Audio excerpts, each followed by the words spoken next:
ඇහෙනවද කියන්නේ? ඇහෙනවද කියලා දාන්න. මොකක් තත්ත්වය ඇහෙනවද?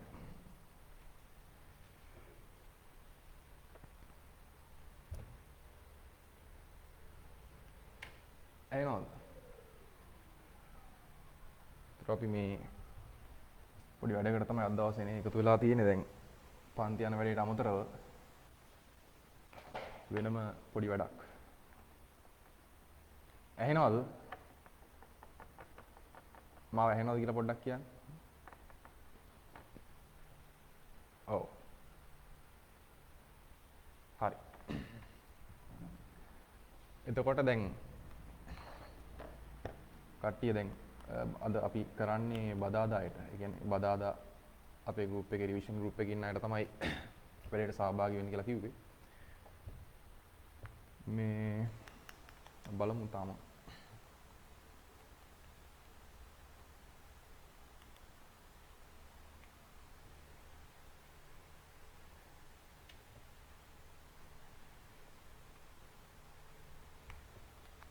දැන් මේ අද දවසේ දැන් මම කියන්න දේ පොඩ්ඩක් ඉස්සලා නිකන් කියලා ඉන්නම්. හරි. දැන් සාමාන්‍යයෙන් අපි පන්තිය කරගෙන යනවානේ. දැන් රිවිෂන් පන්තිය සාමාන්‍ය විදිහට නෝමල් ඉතින් පොඩ්ඩක් අපි කරගෙන යනවා. ඒ කියන්නේ සුපුරුදු විදිහට නේද සාමාන්‍ය ආකාරයෙන් රිවිෂන් පන්තියක් කරගෙන යනවා. එතකොට දැන් ඔයගොල්ලෝ සහභාගී වෙන්නේ බදාදකේ. දැන් බදාදකේ අපි දැන් මේ වෙනකොට සාමාන්‍ය විදිහට අගපාඩම් වල ඉන්නේ. ඒ කියන්නේ දැන් තව අපිට එකම එක කොටසක් විතරක් ඉතුරුලා තියෙන්නේ. 11 වෙනි පාඩමේ මේ අන්තිම කොටස් ටික තමයි ඉතුරුලා තියෙන්නේ. දැන් මේ මෙහෙම වැඩක් වෙන්නේ දැන් මම කොහොමත් සාමාන්‍යයෙන් අපි පන්ති යන සිස්ටම් එකේ පන්ති ඇතුලේ වෙන දේවල් පොඩ අපි වෙනස් කරා. ඒ කියන්නේ විවිධ වෙනස්කම් සහිතව තමයි කරගෙන ආවේ. ඒතර මම විවිධ වෙනස් විදියට දේවල් කීක අලුත් ඒවා හඳුන්වලා දීලා හරි අලුත් ක්‍රම වලට විවිධ දේවල් කරා. ඒතර මේ වැඩේ පටන් ගත්තෙත් මෙතනත් පොඩි වෙනස් සිද්ධියක් වෙන්නේ. ඒතර දැන් අද දවසේ මේ පොඩි මෙහෙම එකක් තියෙනවා බෑග්ග්‍රවුන්ඩ් එකේ නේද? ප්‍රැක්ටිකල් එක කරන්නේ නැහැ. අපි ප්‍රැක්ටිකල් එකක් කරන්න නෙමෙයි එන්න කිව්වේ. මොකද දැන් මේ ප්‍රැක්ටිකල් සාමාන්‍යයෙන් ඉතින් ඉස්කෝල වලත් කරලා තියෙනවා. නේ රිවිෂන් වල ඉන්නලමයි මම මේ කියන්නේ. ඉස්කෝලේ කලින් ගියපු අවුරුදු ඒවා කරලා තියෙනවනේ. දැන් නම් ඉස්කෝලේ මේ දවස්වල නැහැ. ඒ වුණාට ඊට අමතරව දැන් මේවා ඉතින් මේ ප්‍රැක්ටිකල් කරන වීඩියෝ ඕනනම් YouTube වලත් තියෙනවා බලා ගන්න පුළුවන්. හරි. ඒතර ප්‍රැක්ටිකල් එක කිරීමේ අදහසින් නෙමෙයි මම ආවේ අද. ඊට අමතරව අද වැඩ දෙකක් තියෙනවා.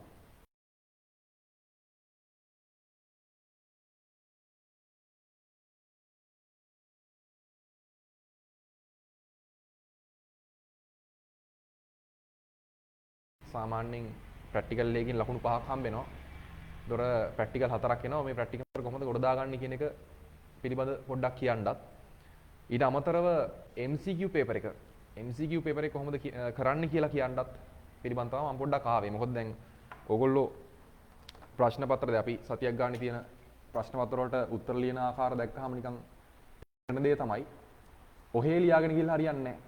සාමාන්‍ය උත්තර ඔහේ ලියාගෙන ගිහලා හරියන්නේ නැහැ.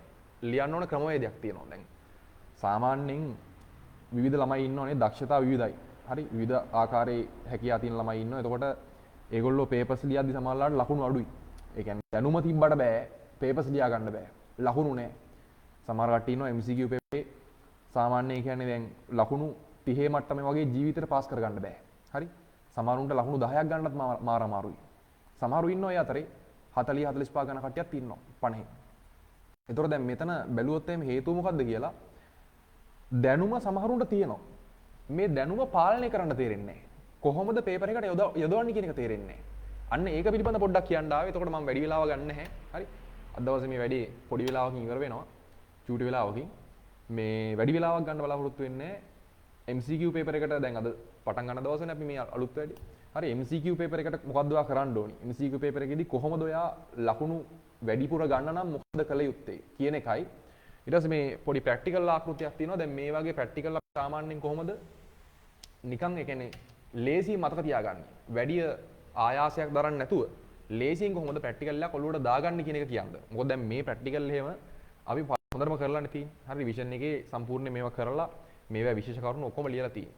ඉතින් ඕගොල්ලන්ට දැන් සාමාන්‍ය මේ ප්‍රැක්ටිකල් පොත තියෙනවා. මම එකත් මේ තියාගත්ත එකයි. දැන් සාමාන්‍ය මේ ප්‍රැක්ටිකල් පොත තියෙන එක ලොකු වාසියක්. හරි ප්‍රැක්ටිකල් පොතේ හැබැයි මෙහෙමයි. දැන් මේ ප්‍රැක්ටිකල් පොතේ තියෙන ඔක්කොම ප්‍රැක්ටිකල් ටික බලන්න ගියොත් එහෙම මේ මාස තුනේ හිතා ගන්නවත් බෑ. මේ ප්‍රැක්ටිකල් ටික බලනවා කියන එක පිස්සු වෙදෙන වැඩක්. හරි. ඒ නිසා එච්චර දේවල් කරන්න අමාරුයි. අපි මෙතනදී පොඩි උපක්‍රමයක් පාවිච්චි කරන මොකක්ද ඒකට කරන්න කියලා මම වෙනම ඉස්සරහදී කියන්නම්. අද දවසේ වැඩේ මම නිකන් පොඩ්ඩක් කෙටියෙන් කියාගෙන යන්නම්. හරි. අද දවසේ වැඩේ පොඩ්ඩක් කෙටියෙන් කියාගෙන යන්නම්. දැන් මෙහෙමයි. මුලින්ම කියන්නම් MCQ පේපර් එකට අපි මොකද්ද කරන්න ඕනි කියලා. ඒ කියන්නේ MCQ පේපර් එක ගොඩ දාගන්න. MCQ පේපර් එකේ ලකුණු වැඩිපුර රැස් කරන්න. දැනුම තිබ්බත් ලකුණු ගන්න බෑ. ගොඩක් කඩේ තියෙන ප්‍රශ්නයක් ඒක. දැනුම තියෙනවා ලකුණු එන්නේ නැහැ. මොකද්ද මේකට හේතුව? ඉතින් ප්‍රධානම වශයෙන් කියන්න ඕනි ඕගොල්ලෝ මුලින්ම පේපර් ලියන්න ඕනි. දැන් සමහරු හිතන් ඉන්නවා විභාගයේ ආපු ගමන් මේ විභාගයේ පළවෙනි يعني ඉස්සල්ලාම වාඩි වෙන විභාග පේපරේට. විභාග පේපරේට කොහොම හරි ඉස්සල්ලාම වාඩි වෙලා විභාග පේපරේ ලකුණු ගන්නවා. එහෙම තමයි හැමෝම හිතන් ඉන්නේ. එහෙම බෑ. ඊට කලින් අනිවාර්යෙන් විභාග ලියන්න ඕනි. හරි? ඒ විභාග ලියලා ගන්න අත්දැකීමෙන් තමයි අපි විභාගේ පාස් වෙන්නේ. ඒ නිසා මුලින්ම දැන් සාමාන්‍යයෙන් දැන් මෙහෙමනේ. අපි කවුරු හරි වාහනයක් එලවන බලන් ඉඳලා නේ ඒ බලන් හිටපු සැනින්ම වාහනේ එලවන්න පුළුවන් වෙන්නේ නැහැ අපිට. එයා එලවන බලන් ඉන්නවා. ඊට පස්සේ අපිත් වාහනේ දෙන්න කියලා පැද්දොත් එහෙම මොකද වෙන්නේ? අපිට පැද ගන්න බෑ. හැපිලා මොකක් හරි මගුලක් වෙනවා. ඒ නිසා අපි ප්‍රැක්ටිස් කරන්න ඕනේ. දැන් මම පොදුවේ දෙන උදාහරණ තමයි විරාට් කොහ්ලිලාට ක්‍රිකට් ගහන්න පුළුවන් වුණා කියලා. ඒගොල්ලෝ ප්‍රැක්ටිස් නොකර ඉන්නවද? නෑ. දිගින් දිගටම ප්‍රැක්ටිස් කරනවා. දියාලට අනික එහෙනම් කෝච් කෙනෙක් ඕනෙත් නැහැනේ. විරාට් කොහ්ලිට හොඳටම ක්‍රිකට් පුළුවන්. කෝච්ලා අවශ්‍ය නැහැ. හරි. එහෙම හිතලා ඕන්නම් යාට තමන්ම ප්‍රැක්ටිස් කරගෙන තමන්ටම ගහන්න තිබුණා. නමුත් කෝච් කෙනෙක් ඉන්නවා ටීම් එකට. හරි. සංගක්කාරලා ඒ තත්ත්වයට ආවේ ප්‍රැක්ටිස් කරලා. හරි. ඒ නිසා අතිශය වැදගත් මේ විභාග පේපර් එකට ප්‍රැක්ටිස් කරනවා කියන එක. ප්‍රැක්ටිස් කරන්නේ නැතුව අපිට යම් දෙයකට මුහුණ දෙන්න ගියොත් ඒ දේ තුල සාර්ථකත්වයක් බලා ගන්න බැරි වෙනවා. ඒ නිසා මෙහෙමයි. මම කෙටියෙන් කියන්නම් මොකද්ද අපි MCQ පේපරේ කරන්න ඕනේ කියලා ලකුණු ගන්න. මුලින්ම අපි MCQ පේපරේ බලමු. හරි. දැන් සාමාන්‍යයෙන් අපිට කොටස් තුනක් තියෙනවානේ. රචනා පේපර් එකේ කැලි දෙකක් තියෙනවා. ව්‍යුහගත ප්‍රශ්න දෙන එක. ඊට අමතරව රචනා ප්‍රශ්න දෙන එක. ඊට අමතරව MCQ පේපරේ. හරි. MCQ පේපරේ අපිට කොට දා ගන්න ඕනේ වෙනම කැලලක් එක. එතකොට පාර්ට්ස් තුනක් තියෙනවා. කොටස් තුනක් තියෙනවා අපේ මුළු ෆිසික්ස් පේපර් එක ගත්තොත් එහෙම ඒ කොටස් තුන කොට දා ගන්න විදිහ මම වෙනම කියන්නම්. අද දවසේ අපි කතා කරන්නේ MCQ පේපරේට මොකද්ද කරන්න ඕනේ කියලා. දැන් ඔයගොල්ලෝ දැන් පේපර්ස් ලියන කට්ටිය මම කියන්නේ. හරි. පේපර්ස් ලියන කට්ටිය ඉන්නවනේ. ඒතකොට දැන් පේපර්ස් නොලියන කට්ටියක් ඉන්නවා. තාම මේ වෙනකොටත් 2021 එක්සෑම් එකට මුහුණ දෙන කට්ටිය පේපර්ස් නොලියන පිරිසක් ඉන්නවා තාම. හරි. තාමත් ඉන්නවා. එතකොට ඔයගොල්ලෝ මේ මාස 3 හරි පේපර්ස් ලියන්න පටන් ගත්තේ නැත්නම් ලොකු අමාරුවකට වැටෙනවා. මුලින් ඒ කියලා ඉන්න ඕන. හරි. අනිවාර්යෙන් අපි දැන් සතියක් ගානේ මේ දෙන පේපර්ස් අනිවාර්යෙන් ලියන්න ඕනේ. මුලින් මේක වෙන්න ඕනේ. හරි. පේපර් එකක් ලියන්න ඕනි. ලිව්වොත් තමයි මේක ගොඩ දා ගන්න පුළුවන් වෙන්නේ. ඒ නිසා මෙච්චර කල් ලිව්වේ නැත්නම් ඒ ලියන එක හදා ගන්න. MCQ එකේ ප්‍රශ්න 50 මොකද්ද කරන්න ඕනේ? දැන් ඒක තමයි දැන් කියන්න යන්නේ. හරි. ප්‍රශ්න 50 මොකද්ද කරන්න ඕනේ? දැන් මෙහෙමයි. දැන් සාමාන්‍යයෙන් අපිට MCQ පේපර් එක සාමාන්‍යයෙන් දැන් අපි හිතමු දැන් 2021 පේපරේ අපට හම්බ වෙනවා. හම්බුණ ගමන් පේපරේ ඔක්කොම අලුත්. ප්‍රශ්න සියල්ල අලුත්. හරි. අපිට නිකන් දැකලා පුරුදු වගේ එකක්වත් නැහැ. ගත්ත ගමන්. එතකොට අපි ප්‍රශ්න පත්‍රයේ ගත්ත ගමන් දැන් සාමාන්‍යයෙන් ඉස්සර පැය දෙක දුන්නා එතනින් ඉවරයි. නමුත් දැන් පොඩ්ඩක් මොකද වෙන්නේ ප්‍රශ්න දිගයි. ඉස්සර එන පේපරයට වඩා දැන් එන පේපරේ ප්‍රශ්නයක් දිගයි. මාර දිගයි ප්‍රශ්නයක්.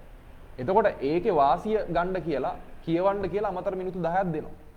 දැන් ඔය මිනිත්තු 10 ඔයගොල්ලෝ වාසියකට පාවිච්චි කරන්න මොකද්ද කරන්න ඕනේ? සමහරු ගත්ත ගමන් ඩෝන් ගාලා හදාගෙන යන්න හදනවා. එහෙනම් පේපරේ ගත්තා හරි පැලෙන්න හදාගෙන ගියා පළවෙනි කියන හදාගෙන යනවා. හරි? මෙහෙමයි. ඒක ගැළපෙන කට්ටිය ඉන්න පුළුවන්. නමුත් මම කියන්නේ මෙච්චරයි. පේපර් එක ගත්ත ගමන් හොඳට සම්පූර්ණයෙන් සාමාන්‍ය එක වටයක් බලන්න. විනාඩි සාමාන්‍යයෙන් 5ක් 10ක් ගන්න. දැන් ඔය පේපරේ බලන්න කියලා දෙන විනාඩි 10 ඔකට ගන්න. කිසි අවුලක් නැහැ. ඒ නිසා එක එක්කෙනාගෙන් එක එක්කෙනාට ක්‍රමවේද වෙනස් වෙන්න පුළුවන්. හරි මම කියන්නේ මේ බහුතරයක් ළමයි කරලා හරි ගියපු ක්‍රමේ. හරි ඒ නිසා මම කියන්නේ මුලින් පේපර් එක ගන්න විනාඩි 5ක් විතර අරගෙන පේපර් එකේ සම්පූර්ණයෙන්ම මුල ඉඳලා හැම ප්‍රශ්නයක්ම කියවන්නේ නිකන් ලාවට පේපර් එක සාමාන්‍යයෙන් නෝමල් බලන විදිහට අපිට තේරෙනවා මේක ගානක්. මේකේ ගානක් අහලා තියෙන්නේ. මේක තියරියක්. හරි මේක නිකන් අමාරු වගේ ගානක්. මේක නිකන් පේනවා භ්‍රමණයක් තියෙනවා. හරි මෙතන වෘත්ත චලිතයක් තියෙනවා. අන්න ඒ වගේ පොඩි අදහසක් එන විදිහට පේපර් එක සම්පූර්ණයෙන්ම මුල ඉඳලා විනාඩි 5ක් 10කින්. ඒ කියන්නේ පොඩි කාලෙකින්. හරි අපි ලොකු වෙලාවක් ගන්න විනාඩි 10ක් ගන්න නැත්නම් විනාඩි 5ක් ගන්නකො. ඇති. විනාඩි 5කින් වගේ පේපර් එක සම්පූර්ණයෙන් පොඩ බලාගෙන යනවා. මොන වගේ දේවල්ද තියෙන්නේ කියලා. මේ කරන්න හේතුව මම කියන්නම් දැන්. හරි. මම තාම කියලා ඉවර නෑ මේ MCQ පේපරේ කොටස් 7ක් තියෙනවා. කරන්න ඕන ඔයා වට 7ක් යන්න ඕන MCQ පේපරේ. හරි? එහෙම වුණොත් තමයි අතිශය සාර්ථක වෙන්නේ පේපරේ. මම කියන්නම් කොහොමද ඒක කරන්න ඕනේ කියලා. ඊට කලින් අහගන්න ඇයි මම මෙහෙම ඉස්සලා බලන්න කියන්නේ කියලා. දැන් සාමාන්‍යයෙන් ඔයා දැන් හිතන්න අපි කොහේ හරි ගමනක් යනවා. හරි? ආ ජීවිතේට ගිහිල්ලා නැති දිහාවක යන්නේ. දැන් සාමාන්‍ය අපි හිතමු ලොකු දුරක් නෙමෙයි. කොළඹ ඉඳන් නුවරට යනවා කියලා හිතන්න. හරි? ලොකු දුරකුත් නෙමෙයිනේ කොළඹ ඉඳන් නුවරට යනවා. දැන් කොළඹ ඉඳන් නුවරට එකපාරක්වත් ගිහිල්ලා නැති මිනිස්සෙක්ට හරි? ජීවිතේ පළවෙනි වතාවට නුවර යන මිනිස්සෙක් කොළඹ ඉඳන් මේ මිනිස්සයා නුවර ගියාම කියනවා කොළඹ ඉඳන් සාමාන්‍ය අපි හිතමු මේ ට්‍රැෆික් එක සාමාන්‍ය තියෙනවා ලාවට. හරි? ට්‍රැෆික් එක අමතක කරමුකෝ. ඒතර මේ මිනිස්සයා කියනවා අනේ නුවර දුරයි. කොළඹ ඉඳන් සෑහෙන දුරනේ තියෙන්නේ. හරි? එහෙම කියලා කියනවා. හැබැයි අපි දැන් සාමාන්‍යයෙන් ඔය එදිනෙදා නුවර ගමන් කරන අපි හිතමු බස් එකක ඩ්‍රයිවර් වගේ. හරි? ඒ මිනිස්සයන් ඇහුවොත් එහෙම නුවර දුරයිද කියලා මේ මිනිස්සයා මොකද කියන්නේ? පිස්සුද? පැය 2යි පැය 3යි. ඔන්න ඔහම වගේ පොඩි කාලයක් දෙනවා ටක් ගාලා මේ කාලෙන් යනවනේ අපි කියලා. හරි? ඒ මිනිස්සයා කියන්නේ එහෙම. ඒතකොට ඒ මිනිස්සයා එහෙම කියනවත් ජීවිතේට නුවර ගියපු නැති මිනිස්සෙක් අරම කියනවත් හේතුව මොකද්ද? දැන් අර මිනිස්සයාට සාමාන්‍යයෙන් ගිහිල්ලා මේ පාරේ හැමතැනක්ම හොඳට පුරුදුයි. ඒ මිනිස්සයාට ගිහිල්ලා ඒ කියන්නේ මේ පාරේ හැමතැනම අස්සම්මුලන් නැර ඕන තැනක් දන්නවා. මිනිස්සයන් කිව්වොත් එහෙම මේ කොතනද තියෙන්නේ? එයාට පාඩමෙන් කියන්න පුළුවන්, මතකෙන් කියන්න පුළුවන් මේක මෙතන තියෙන්නේ. මෙතනට යන්න මෙච්චර කාලයක් යනවා. එයා ඔක්කොම දන්නවා මේ පාරේ සියලුම විස්තර දන්නවා. අලුතෙන් බිල්ඩිමක් ගහනවා නම් ඒක දකින්න බිල්ඩිමක් ගහනවා මේකට මෙච්චර කල් ගියා මේක ගහන්න. හරි? ඊට පස්සේ යද්දි කොයි හරියද ලොකු වංගු තියෙන්නේ? කොයි හරියද ලොකු පල්ලම් තියෙන්නේ? ඒව ඔක්කොම දන්නවා. යම් තැනක ඉඳන් යන්න කොච්චර කාලයක් යනවද? ඒව ඔක්කොම දන්නවා. ඇයි මේ මිනිස්සයා හැමදාම නුවර යනවා? කොළඹ නුවර බස් එකේ ඩ්‍රයිවර්. හැබැයි ජීවිතේ පළවෙනි වතාවට නුවර යන මිනිස්සයාට හරි ඒ පාරේ හැම දෙයක්ම අලුත්. සීලුම දේවල් අලුත්. කිසි දෙයක් අපට දැකලා පුරුදුයි වගේ නෑ. එතකොට මොකද වෙන්නේ? ඒ මිනිස්සයාට ඒ පාර දුර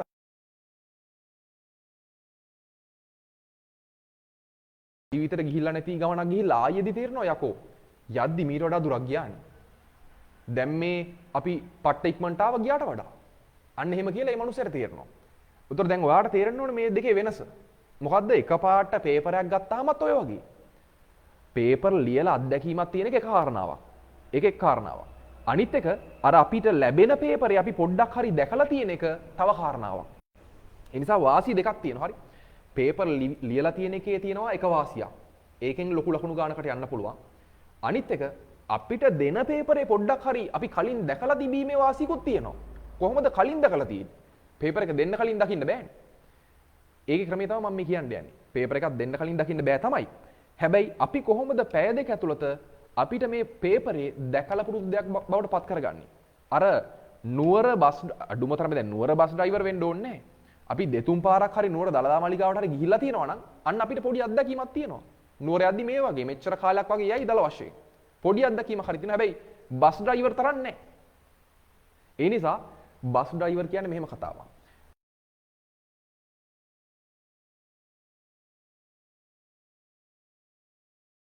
විභාගයට යන්න කලින් අපි හිතමු සමහර ළමයි ඉන්නවා 1980 ඉඳලා මේ දක්වා තියෙන පාස් පේපර් ටික පට්ට ගහලා තියෙනවා. පට්ට ගහලා කියන්නේ එකපාරක් ලියලා නතර වෙන්නේ නැහැ. හරි? පැලෙන්න ලියනවා. දෙතුන් පාර නෙමේ සමහර ළමයි ඉන්නවා. ඉතින් මම අත්දැකීමිනුත් දන්නවා සමහර ළමයි කියලා තියෙනවා. හරි? එක පේපරේ 30 පාර 40 පාර ලියපු ළමයි ඉන්නවා. හරි? එක පේපරේ. අපි ගත්තොත් 2000 පේපරේ මේ 2000 පේපරේ මේ මනුස්සයා ලියනවා 20 පාරකට වඩා. සමහර ප්‍රශ්න පාඩම් මේ ප්‍රශ්නේ මෙතන තියෙන්නේ. මේ අවුරුද්දේ මේ ප්‍රශ්නේ මෙතන. ඉතින් ඒ වගේ මේ පේපර් පිළිබඳ අත්දැකීමක් තියෙන ළමයි විභාගයට ගියාම රිසල්ට් එකක් ගන්න එක අහන්න දෙයක් නෙමෙයි. ඉතින් එහෙම ළමයි පාස් වුණා. ඒ නිසා මම කියන්නේ මේක කාරණාවක් පේපර් ලියලා තියෙන්න ඕනේ. ඒතර පේපර් ලියලා තියෙන කෙනා හරියට කොළඹ නුවර බස් ඩ්‍රයිවර් වගේ තමයි. පාරේ ඕන තැනක් දන්නවා. මෙච්චර කාලයක් මේකට යනවා. හරි? මේ වගේ තැන්වල මේ වගේ දේවල් තියෙන්නේ. ඒ ඔක්කොම දන්නවා. අන්න ඒ වගේ තමයි අර පේපර් ලියපු ළමයා. හරි? පාස් පේපර් ලියලා අත්දැකීම ගත්ත ළමයා. හැබැයි දැන් පාස් පේපර් ලියන්න ඕනේ. පාස් පේපර් වල තියෙන කාරණා තමයි නැවත නැවත දෙන්නේ. සාමාන්‍යයෙන් මේ දක්වා වෙලා තියෙන ඔය දේ අපිට පේපරයක් ගත්තොත් පෙන්වන්න පුළුවන්. කලින් අවුරුද්දේ මෙන්න මෙච්චර ප්‍රශ්න ගානක් මේ වගේ දේවල් වල තියරි වලින් මේවා දීලා තියෙනවා. මේ ප්‍රශ්නෙට මේ ප්‍රශ්නේ හුරුයි. සමානයි. එහෙම කියලා. හැබැයි ප්‍රශ්න පත්‍රයක් ගත්තොත් එහෙම දාන ප්‍රශ්න අතර නොදන්න ඒ කියන්නේ අලුතෙන්ම දාපු ප්‍රශ්නක් තියෙනවා. අලුතෙන්ම දාපු ප්‍රශ්නක් තියෙනවා. ඒතර අපි කොහොමද මේ වගේ දෙයකට සාමාන්‍ය මොලේ හදාගන්නේ? ඒකට තමයි අලුත් ප්‍රශ්න කරන්න කියන්නේ. හරි? අපි පරණ ප්‍රශ්න කරන අතරේ අලුත් ප්‍රශ්නත් කරන්න ඕනේ. ඉතින් අලුත් ප්‍රශ්න හම්බෙන්නේ කොහෙන්ද? ඕගොල්ලන්ට දෙන පේපර්ස් වලදී. අපි දෙන පේපර්ස් වලදී තමයි ඕගොල්ලන්ට අලුත් ප්‍රශ්න හම්බෙන්නේ. ඒ නිසා අපිට අලුත් ප්‍රශ්න විතරක් කරලත් බෑ. ඒ කියන්නේ පන්ති වල දෙන පේපර්ස් විතරක් කරලත් බෑ. මගේ පන්තියේ වේවා ඕන පන්තියක. හරි? පාස් පේපරුත් කළ යුතුයි. සමහරව ඉතින් ඉන්නවා පන්ති වල පේපර්ස් කරපුවම ඇති පාස් පේපර් ඕනේ නැහැ. ඒ අදහස වැරදි. අනිත් අදහස තමයි අනිත් එක තමයි සමහරව ඉතින් පාස් පේපර් විතරක් කරාම ඇති. අනිත් පේපර්ස් ඕනේ නැහැ. ඒ අදහසත් වැරදි ළමයි. මොකද පාස් පේපර් විතරක් කරලා ඒකට යන්න ටිකක් අමාරුයි. හරි? මොකද පාස් පේපර් විතරක් කරන්න දැනුමෙන් ඕගොල්ලන්ට යම් ප්‍රශ්න ගණක් ගහ ගන්න පුළුවන්. ඒක හරි. නමුත් ඒකට යන්න අමාරුයි පාස් පේපර් විතරක් කරලා. ඒ නිසා අලුත් ප්‍රශ්නත් කළ යුතුයි. පොත්පත්වල තියෙන ප්‍රශ්න. හරි ඊට අමතරව පේපර්ස් වල අපිට හම්බෙන ප්‍රශ්න ඔක්කොම කරන්න ඕනේ. ඒ සියල්ලගේම එකතුවෙන් තමයි ඕගොල්ලන්ට මේ පාර විභාගයේ මේ පාර නෙමෙයි ඕන පාරක විභාගයක් ලකුණු සාමාන්‍ය 40 50 ගන්න පුළුවන් වෙන්නේ. ඒ නිසා ඔයාට ඒකක් ඕන නම් හරි ඒකක් ඕන නම් අනිවාර්යෙන් 50න් 40 කියන මට්ටම පහු කරන්න වෙනවා. 50න් 40 කියන මට්ටම පහු කරේ නැත්නම් පොඩ්ඩක් ඒකක් ගන්න ඇතරම පොඩ්ඩක් වෙනවා අඩුයි. ඒකක් ගන්නවා අඩුයි. හරි 40 50 නැති කට්ටිය සාමාන්‍ය ගොඩක් දුරට ඒකක් ගන්නවා අඩුයි. ඒ නිසා මේ ඒක ඕන නම් ඔයාට 50න් 40 කියන සීමාව පන්නන්න ඕනේ. ඒකට මම කියන ක්‍රමය කරන්න. මම ඔයගොල්ලන්ට ක්‍රමයක් දෙනවා. ඉතින් මේක මම කලින් අවුරුදු වල ළමයිට කිව්වා. හරි. එහෙම කියලා ගත්ත මිනිස්සු ඉන්නවා. හරි. ෆේල් වෙච්ච මිනිස්සු හොඳ රිසල්ට් ආපු අය ඉන්නවා. හරි. S තිබිලා BA වලට ආපු ළමයි ඉන්නවා. හරි. ඒ නිසා මම මේකයි කියන්නේ. ඒක අතිශය සාර්ථක ක්‍රමවේදයක්. මම මේ කියන්න යන ක්‍රමවේදය. ඕගොල්ලෝ ඒක පාවිච්චි කරන්නේ MCQ සඳහා. ඒ නිසා මම වැඩි වෙලාව ගන්න නැතුව දැන් මේකේ තව කියන්න පුළුවන් කාරණා ගොඩක් තියෙනවා. හැබැයි මම දැන් අද දවසේ මේක පටන් ගත්තේ මේ MCQ පේපර් එකට මොකද්ද කරන්න ඕනේ කියලා කියන්නනේ. පේපරයක් ගොඩ දාගන්න. මම මේ කියන කාරණාව මුලින් කරන්න අමාරුයි. මුලින් කරන්න මාර අමාරුයි. හැබැයි මේක පුරුදු වුණොත් මේක පුරුදු වෙන්නත් සාමාන්‍යයෙන් මාසයක් එකමාරක් යනවා. සාමාන්‍යයෙන් මේක මුලදී පටන් ගන්න කට්ටිය අනිවාර්යෙන් මේ වැඩේ අතහැරලා දාන ගොඩක් දුරට වෙන්නේ ඒකයි. බහුතරේ මේක අතහැරලා දානවා මේ සිස්ටම් එක. මේම කරන්නේ නැහැ. හැබැයි මම කියන්නේ ඔයා කට්ට කාලා මම මේ කියන ක්‍රමයට මාසෙන් එකමාරෙන් හැඩ ගැහුණොත් ඊට පස්සේ ඔයාට දැක ගන්න පුළුවන් වෙයි ඔයාගේ ලකුණු සටපට ගාලා වර්ධනය වෙනවා. ඒ කියන්නේ 30 පයින් ගන්න බැරුව හිටියා නම් 30 පණි. 40 මට්ටම් පැන ගන්න බැරුව හිටියා නම් 40 මට්ටම් පණි. ඒ නිසා හොඳට අහගන්න මොකද්ද මේකෙදි කරන්න ඕනේ කියලා MCQ පේපර් එකක් ලියද්දි. කතාව මෙච්චරයි. අර මම ඉස්සලා කිව්වා වගේ පේපර් එක හම්බුණ ගමන් ටක් ගාලා පේපර් එක ගත්ත ගමන් පේපරේ ලැබුණ සැනින් පොඩ්ඩක් බලන්න. පේපරේ මුලින් ඉඳලා ප්‍රශ්න ටික පොඩ්ඩක් නිකන් ඔළුවට දාගෙන යන්න. මේ වගේ ප්‍රශ්න මේකේ තියෙන්නේ. හරි? මේ වගේ ප්‍රශ්න තියෙන්නේ. මෙතන මේක තියරි අහන ප්‍රශ්නයක්. මේක ගණන් තියෙන ප්‍රශ්නයක්. මේක පොඩ්ඩක් අමාරු ප්‍රශ්නයක්. ඒ වගේ අදහසක් ඔයාට එනවා. එකපාරක් බලාගෙන ගියා. එහෙම බලන් ගියාම දැන් ඔයා දන්නවා අන්න මොන වගේ තැන්වලද තියරි ප්‍රශ්න තිබුණේ කියලා. ඒ නිසා මෙතනින් පස්සේ දැන් පේපර් එක බලන්න විනාඩි 5යි වැය කරේ. ඔය විනාඩි 5න් පස්සේ ඔයා ඔන්න පේපර් එක කරන්න පටන් ගන්නවා. සාමාන්‍යයෙන් පේපර් එක තුල වට කීපයක් යනවා. දැන් ඔන්න ඔයා එක වටයක් දැනට ගිහිල්ලා ඉවරයි. වට එකක් දැනට ගිහිල්ලා ඉවරයි. ඒ වටේ තුල කරේ පේපර් එක බලන එක විතරයි. දැන් දෙවෙනි වටේ ඔන්න මුල ඉඳන් යන්න පටන් ගන්නවා. සාමාන්‍යයෙන් පේපර් එක මුල් ප්‍රශ්න 10 ගොඩක් දුරට අර ලක්ෂපති වගේ තමයි. හරි. ලක්ෂපතියේ මුල් ප්‍රශ්න 10 හරි මුල් ප්‍රශ්න කීපය මාර ලේසියිනේ. හරි. ඒ නිසා 10 හැමෝටම ගන්න පුළුවන්. ඒ වගේ මේ අපේ දෙන MCQ පේපරෙත් මුල් ප්‍රශ්න 10 ගොඩක් දුරට මාර ලේසියි. ඒ අතරතුර යම් කෙනෙක්ට අමාරු වෙන කාරණාවක් තියෙන්න පුළුවන්. මේක පිළිගන්නවා. නමුත් බොහෝ දුරට මුල් ප්‍රශ්න 10ම ගේමක් නැහැ.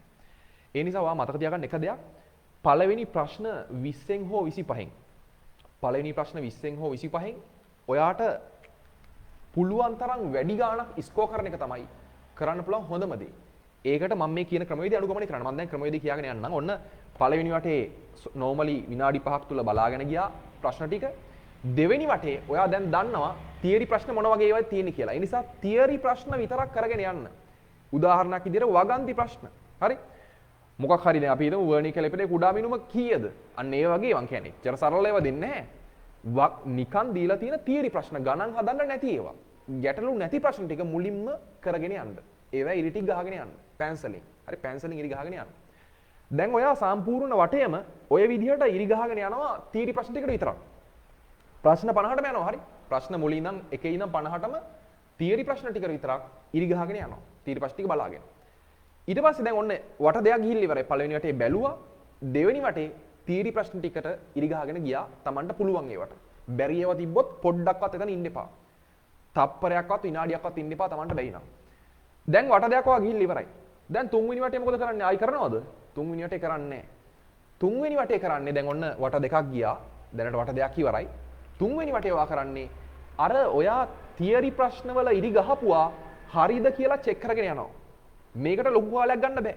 මේකට යම් පොඩි කාලයක් තුල අර කරපු ප්‍රශ්න ටික පොඩ්ඩක් නැවත ආයි බලාගෙන යනවා. කරන්න නෙමෙයි. අදහස පොඩ්ඩක් බලාගෙන යනවා මේක හරිද? මම ගහපු උත්තරේ හරිද? අන්න ඒ වගේ බලාගෙන යනවා. ඔන්න දැන් වට 3ක් ගිහිල්ලා ඉවරයි පේපර් එක. මෙහෙම යන්නේ ඇයි කියලා මම ආයි අන්තිමට කියනවා. හරි. දැනට වට 3ක් වා ගිහිල්ලා ඉවරයි. හතරවෙනි වටේ මොකද කරන්නේ? දැන් ඔයාට බලන්න වට 3ක් ගිහිල්ලා අත්දැකීමක් තියෙනවා. මම මේ කියන කතාව මුල ඉඳන් හරියටම සම්බන්ධයි. හරි. මුල ඉඳන් කියපු දේවල් වලට දැන් සම්බන්ධයි. හරියට තුන් පාරක් නුවර ගිහිල්ලා වගේ දැන් මෙයාට අත්දැකීමක් තියෙනවා. හරි. හතරවෙනි වටේ කරන්නේ අපි දැන් ඔය වට 3ක් ගියානේ. ඔය වට 3ක් ගියා. හතරවෙනි වටේ කරන්නේ ඔයා දැන් ඔයා වට 3ක් ගිහිල්ලා දන්නවා කොයි වගේ තැන්වලද ලේසි වගේ පේන ප්‍රශ්න තිබුණේ. කොයි වගේ තැන්වලද අමාරුයි වගේ පේන ප්‍රශ්න තිබුණේ කියලා. ඒ නිසා ඔයා අර ලේසි වගේ දැකපු ප්‍රශ්න ටික ගණන් තියෙන ඒවා මම කියන්නේ පොඩි ගණන් තියෙන ඒවා අන්න ඊගාව වටේ කරගෙන යනවා. ඒ කියන්නේ හතරවෙනි වටේ ඔයා කරන්නේ ලේසි ගණන්. ලේසි කියලා ඔයා දැකපු ඔයාට හිතුණ ගණන් කරගෙන යනවා. හැබැයි ඒව තුලත් අමාරු ගානක් තිබ්බොත් මොහොතක්වත් නැදෙන්න එපා. ඔයා හිතන්න එපා මේ ගාන අපරාධෙනේ මට මේක සමහර ගණන් තියෙනවා මෙහෙම. මටත් විභාගෙදී එහෙම වෙලා තියෙනවා. යහෝ දැන් මේ ගාන මොකද්ද මේ ගාන මට බැයි නම් වැඩක් නැහැ. මේ ගාන මට බැයි නම් මොකද්ද මගෙන් තේරුම? හරි මේක පට්ට ලේසි ගානක් මට මේ වෙලාව වෙන්නේ නැහැ මේක. අන්න එහෙම ප්‍රශ්න එනවා. හරි එහෙම අවස්ථා අනිවාර්යෙන් ඕනම ළමෙට එනවා. ඒ ගාන වෙලේ එන්නේ නැහැ කියන්නේ ඔයාට ඒ පොයින්ට් එකේ වෙලේ එන්නෙම නැහැ. ඒ නිසා කනගාටු වෙන්න එපා. ඒක අතහැරලා යන්න. ආයි තව chance එක තියෙනවා. හරි මම මේ කියන ක්‍රමයට ගියොත්. දැන් ඔයා හතරවෙනි වටේ මොකද්ද කරේ? ලේසි ප්‍රශ්න ටික විතරක් කරගෙන ගියා. දැන් වට හතරක් දැනට ගිහිල්ලා. හතර පාරක් නුවර ගිහිල්ලා වගේ. පස්වෙනි වටේ යනවා. පස්වෙනි වටේ මොකද කරන්නේ? අර මුලින් කරපු තීරි ප්‍රශ්න ටිකයි දෙවෙනියට අපි මේ කලින් වටේ කරපු ලේසි වගේ පෙවුන ගණන් ප්‍රශ්න ටිකයි හරිද කියලා බලනවා. ඔන්න ඕක තමයි මේ වටේ තුලදී කරන්නේ. දැන් වට පහක් ගිහිල්ලා ඉවරයි. පස් පාරක් නුවර ගියා වගේ කොළඹ ඉඳන්. ගියපු නැති මිනිස්සෙක්ට වඩා දැන් ඔයා දියුණු. හරි. ඔයාට අත්දැකීම් තියෙනවා. පේපර් එක තුල ඔයා මේ අලුත් 2021 ලැබෙන පේපර් එක තුල පැය දෙකක් යන්න කලින් පැයක් යන්න කලින් හරි තව කාරණා තියෙන පොඩ්ඩක් ඉන්න පැයක් යන්න කලින් වට පහක් දැනටමත් ගිහිල්ලා ඉවරයි. මේ වට සාමාන්‍ය ලොකු වෙලාවක් ගන්න අපි. දැන් වට පහක් ගියා.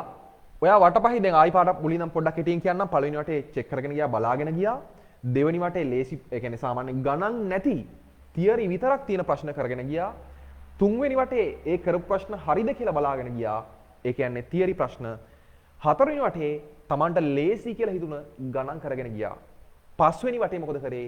පස්වෙනි වටේ ඒ කරපු ගණන් පොඩි ගණන් ටිකයි තියරිස් ටිකයි කලින් වතාවේ කරපු තියරිස් ටිකයි කලින් වටේකදී කරපු තියරිස් ටිකයි හරියද කියලා බලාගෙන යනවා. දැනට වට පහක් කම්ප්ලීට්. සෑහෙන අත්දැකීමක් තියෙනවාට දැන් මේ පේපරේ. අලුත් පේපරේ. හරි. 6 වෙනි වටේ වගේ තමයි යන්න ඔයා එන්නේ මොනවටද? චුට්ටක් හරි අමාරු ගණන් දැක්කනම්. අමාරු ගණන් කියලා තේරුණා නම් දැන් ඔයා එන්නේ 6 වෙනි වටේ තමයි ඒවට. ඒතර දැන් 6 වෙනි වටේ ඔයා අමාරු ගණන් වලට එන්නේ මාර අත්දැකීමක් එක්ක. ඒ කියන්නේ පුරුදු මිනිස්සෙක් දැන් ඔයාට මේ පේපරේ පුරුදු කෙනෙක්. හරි. ඒතර 6 වෙනි වටේ ඔයා අමාරු ගණන් වලට ඇවිල්ලා ඔන්න අමාරු ගණන් ටික කරගෙන යනවා. අමාරු කියලා හිතුන ගණන් ටික. ඒ ටිකත් කරලා ඉවරලා 50 දක්වාම යනවා. මේ 50 දක්වාම යද්දි ඔයා හිතන්න එපා ගණන් 50ම කරලා තියෙන්න ඕනේ කියලා. කිසිසේත්ම නැහැ. මේ එක වටේකදීවත් ඔයා ගණන් 50 කම්ප්ලීට් වෙලා නැහැ තාම. කිසිම සමාන ගණන් හරි හදලා. හැබැයි ගණන් 50 කම්ප්ලීට් නැහැ. හරි.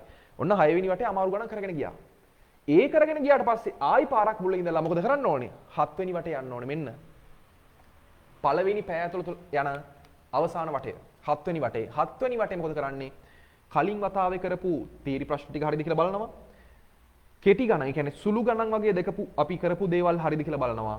අමාරු ගණන් වගේ අපි දැකපු දේවල් කරපුවා හරියද කියලා බලනවා. ඒ නිසා 7 වෙනි වටේ කරන්නේ අර කරපු ආකාර තුනම චෙක් කරගෙන යන එක. දැන් වට 7ක් ඔයා ගිහිල්ලා. ඉතින් මේ වට 7ේදීම ඔයා සම්පූර්ණ කරන්න ඕනේ කොච්චර කාලෙකින්ද මේක? පැයකින්. පැයකින්. ඒ නිසා අතිශය වැදගත් ඕගොල්ලන්ට හම්බෙන පේපරේ පළවෙනි පැය ඇතුළත තුල මම මේ කියන දේ කිරීම. මං කිව්වේ ඒකනේ. මේක මාර ටිකක් මුල් කාලේ අමාරුයි. මේකට හුරු නැති ළමයිට මේක කලින් කරලා නැති ළමයිට මේක මාර අමාරුයි. හැබැයි මේක පන්තිවල කිව්වට පස්සේ කරපු ළමයි මේ ක්‍රමේ ඒ කියන්නේ අමාරුවෙන් හරි ගොඩ දාගත්තා. අමාරුවෙන් හරි ගොඩ දාගත්ත ළමයි ගොඩ ගියා. හරි. ඒ නිසා මේක කරලා ප්‍රතිඵල ලබාගත්ත ළමයි ඊන නිසායි මම මේ කියන්නේ. මේ ක්‍රමය අතිශය සාර්ථකයි. ඔයා තාම මං කියලා ඉවර නැහැ මේකයි. පළවෙනි පැය තුල තමයි මේ වැඩේ කරන්නේ. සාමාන්‍යයෙන් ගෙදරදී ඔයා දැන් බලන්න ඔයා සාමාන්‍යයෙන් පාස් පේපර් වල ලියද්දි පාස් පේපරේ පැය දෙකක් තියෙනවා. පැය දෙකක් තිබ්බට ඔයා පැය දෙකම ලියනවනේ. ලියන්න එපා එහෙම. පැයකින් පේපර් එකක් ලියන්න. පාස් පේපර් එකක් ලියන්න ඕනේ පැයකින්. හරි? පැයකින් පේපර් එක ලියන්න හුරු වුණොත් ඔයා විභාගයට ගිහිල්ලා අඩුම තරමේ පැය එකහමාරකින්වත් පේපර් ඉවර කරයි. හරි? පැයකින් කරන්න බෑ විභාග පේපරේ. ගෙදරදී පැයකින් හුරු වුණොත් සාමාන්‍යයෙන් පැය එකහමාරක්වත් යනවා. හරි? ඒ නිසා මම එකයි කියන්නේ ගෙදරදී හැමදාම පාස් පේපර් කරද්දී පැයකින් කරන්න හුරු වෙන්න. හරි? පැයකින් කරන්න හුරු වෙන්න. පැයකින් කරා කියන්නේ ඔයා විභාගයේ සාමාන්‍යයෙන් ගොඩක් වෙලාවට පැය එකහමාරක් වගේ යනකොට ගොඩක් දුරට ප්‍රශ්න ටික හරි. 50ම බැරි වෙයි. නමුත් ගොඩක් දුරට ප්‍රශ්න ටික හරි. ඔන්න පළවෙනි පැය තුල තමයි මේ වැඩේ කරගෙන යන්නේ. දැන් මේ වැඩේ කරාට පස්සේ ඔයාලට තාමත් ඉතුරු ප්‍රශ්න තියෙනවා. තාමත් ඉතුරු ප්‍රශ්න තියෙනවා. නමුත් ඔයා අමතක කරන්න එපා. ඔයාලට දැන් තව පැයක් තියෙනවා. පළවෙනි පැය තුල මේ ටික කරා කියන්නේ තව පැයක්ම තියෙනවා ඔයාලට ඉතුරු ප්‍රශ්න ටිකම කරන්න. ඒ නිසා අර බැරි වෙච්ච සෑහෙන අමාරු කියලා හිතන ප්‍රශ්න දැන් ක්‍රමානුකූලව ආයි පාරක් මේ විදිහට වට හතක් යමින් හෝ කරගෙන යන්න පුළුවන්. මේ වට හත ප්‍රමාණයක් මම කියන්නේ. මෙතනින් එහාට ඔයා සාමාන්‍ය විදිහට ආයි මුල ඉඳන් ඔයාලට බැරි වෙච්ච දේවල් බල කරගෙන එන්න. හරි? ඒ නිසා සෑහෙන අත්දැකීමක් ඔයාලට තියෙනවා මේ වට හත ගියාට පස්සේ. ඉතින් මම කියන්නේ ඒකයි මේ ක්‍රමයට හුරු වෙන්න පුළුවන් නම් මේ ක්‍රමයට හුරු වුණොත් ඔයා විභාගය අනිවාර්යෙන් ලොකු ප්‍රතිඵලයකට යනවාමයි. 50න් 40 පන්නනවාමයි. 50න් 40 පන්නන්න අවශ්‍ය ප්‍රධාන කාරණා තමයි මම මේ ඉස්මතු කරේ. දැන් මෙතනින් එහාට මම කියන්නම් ඊළඟ ආයි තව දවසකදී මොනවද අපි මේ කාලේ කරන්න ඕනේ. මේ කාල සීමාව තුළ දැන් ඉන්නවා මේ සාමාන්‍ය මේ වෙනකොට මේ අවුරුද්දේ මේ විභාග ලියන පිරිස ඉන්නවා බොහෝ දුරට සාමාන්‍ය වැඩ ටිකක් කරලා. හරි පොඩ්ඩක් වැඩ ටිකක් කරපු මේ පිරිසක් ඉන්නවා. හොඳටම වැඩ කරපු පිරිසක් ඉන්නවා. ඒ අතරෙත් වැඩිච්ච පිරිසක් ඉන්නවා. ඒ අතර ඉන්නවානේ මුකුත්ම කරගන්න බැරි වෙච්ච පිරිසක්. හරි? ඒ කියන්නේ ඔක්කොම මුලින් ඉඳන් අතහැරලා දාලා තිබිලා තියෙන්නේ. හරි? ඒ අයට මම ක්‍රමවේදයක් කියන්නම් ඊගාවට වෙනම ආයි දවසක කොහොමද ඒ අය වැඩ කරන්න ඕනේ කියලා. හරි? ඉතින් තව දැන් විභාගේ කල් ගියොත් ටිකක් chance එකක් ලැබෙනවා ඒ වගේ අයට. ඉතින් කල් යන එක හොඳ දෙයක් නෙමෙයි. නමුත් මම කියන්නේ මේ කාලය තුල ඕගොල්ලෝ පේපර්ස් පුළුවන් තරම් ලියන්න ඕනි. ඒ ලියද්දි මම මේ කියපු ක්‍රමවේදය අනුගමනය කරන්න MCQ සඳහා ආයි පාරක් කෙටියෙන් මතක් කරගෙන ඉන්නම් අවසාන වශයෙන් MCQ පේපරේ කොහොමද අපට හුරු පේපර් එකක් කරගන්නේ? අපිට අලුතෙන්ම හම්බෙන පේපරේ අපි දැකලා පුරුදු පේපරයක් කරගන්නේ කොහොමද? ආයි පාරක් කියනවා. පේපරේ ලැබුණ ගමන් පරීක්ෂකවරයා පේපරේ බෙදාගෙන ගියපු ගමන් ටක් ගාලා ගන්නවා පේපරේ අරගෙන මුල ඉඳන් බලාගෙන යනවා. අනේ සාමාන්‍ය ප්‍රශ්න 50ට බලාගෙන යන්න. හරි? කොයි වගේ ගණන්ද තියෙන්නේ? හරි? තියරි ගණන් මොනවද? අමාරු ගණන් වගේ මොනවද? ලේසි ගණන් මොනවද? පළවෙනි වටේ බලාගෙන විතරක් ගියා. දෙවෙනි වටේ ඔයා සම්පූර්ණයෙන් තියරි විතරක් කරගෙන යනවා. කිසිම ගානකට යන්න එපා දෙවෙනි වටේ. කිසිම ගානකට දෙවෙනි වටේ යන්න එපා. තියරිස් විතරක් කරගෙන යන්න. අමාරු වැටෙනවා. ඒකයි මම කියන්නේ. තුන්වෙනි වටේ කරන්නේ අර කරපු තියරිස් ටික, තියරි ප්‍රශ්න ටික හරියද කියලා බලාගෙන යන එක. හතරවෙනි වටේ යද්දි ඔයාට පොඩි අත්දැකීමක් තියෙනවා. ඔයා දන්නවා කොයි වගේ තැන්වලද ලේසි ප්‍රශ්න තිබුණේ, කොයි වගේ තැන්වලද අමාරු ප්‍රශ්න තිබුණේ කියලා. අන්නේ ප්‍රශ්න වලින් ඔයා ලේසි ප්‍රශ්න ටික විතරක් කරගෙන යන්න හතරවෙනි වටේ. ලේසි කියලා දැකපු ප්‍රශ්න. පස්වෙනි වටේ මොකද කරන්නේ? පස්වෙනි වටේ අර ලේසි ප්‍රශ්න ටිකයි අපි කලින් කරපු තියරි ප්‍රශ්න ටිකයි හරියද කියලා චෙක් කරගෙන යනවා. හරි? පස්වෙනි වටේ. ඊගා වටේ තමයි අපි අමාරු ප්‍රශ්න වලට එන්නේ. අන්න 6 වෙනි වටේ වගේ අමාරු ප්‍රශ්න වලට එනවා. ඒක සාමාන්‍ය විදිහට කරගෙන ගිහිල්ලා මම කිව්ව විදිහට 7 වෙනි වටේ නැවත පාරක් චෙක් කරනවා. තියරි ප්‍රශ්න, ලේසි ප්‍රශ්න, අමාරු ප්‍රශ්න ආදී විදිහට අපි කරපු ඔක්කොම ප්‍රශ්න ටික හරියද කියලා. ඔය ඔක්කොම කරන්න ඕන ඔයා පැයක් ඇතුළත. ඉතින් මම ඒකයි කියන්නේ මේකට ගෙදරදී හුරු වෙන්න. මේ කාලය තුල හුරු වෙන්න. අපි දෙන පේපර්ස් වලින් මේවා හුරු වෙන්න. පාස් පේපර් වලින් මේවා හුරු වෙන්න. අන්න එහෙම හුරු වුණ ළමයාට මේ ගේම ගහන්න පුළුවන්. ඒ නිසා මේ දවස්වල මේ කාලය තුල මම කියන්නේ මේ අවුරුදු විභාග ලියන අය තව මාස 3යි තියෙන්නේ. මාස 3කුත් නැති තරම් දැන්. හරි? ඒ අය මේ දවස්වල යුනිට් වයිස් ප්‍රශ්න කරන්න යන්න එපා. එහෙම නෙමෙයි විභාගයට එන්නේ. අපි විභාගයට හුරු වෙන්න එපා. ඒ නිසා විභාගයට එන්නේ යුනිට් වයිස් නෙමෙයි. ඒ නිසා මේ දවස්වල කරන්න ඕනේ මේ පාර විභාග ලියන අය තනි කර පාස් පේපර් කරගෙන යන්න. දවසට අවම වශයෙන් පාස් පේපර් 3ක් කරන්න පුළුවන් නම් හොඳයි. එහෙම බැරි කට්ටිය ඉන්නවා. ඒ අය අඩුම තරමේ දෙකක් කරන්න. දෙකක්වත් කරන්න බැයි නම් අඩුම තරමේ දවසට එක පාස් පේපරයක් හෝ කරන්න. එකක් හෝ කරන්න. හරි? මම කියන්නේ බැරිම අයට සාමාන්‍යයෙන් 3ක් පුළුවන් නම් හොඳයි. අපි හිතමු බයොලොජි වගේ කරන ළමෙක් නම් බයෝ එකයි, කෙමිස්ට්‍රි එකයි, ෆිසික්ස් එකයි. පුළුවන් නම් හොඳයි. මැත්ස් කරන ළමෙක් නම් MCQ එකයි, කෙමිස්ට්‍රි MCQ එකයි, මැත්ස් වල KT ප්‍රශ්න 10 තියෙන එකයි.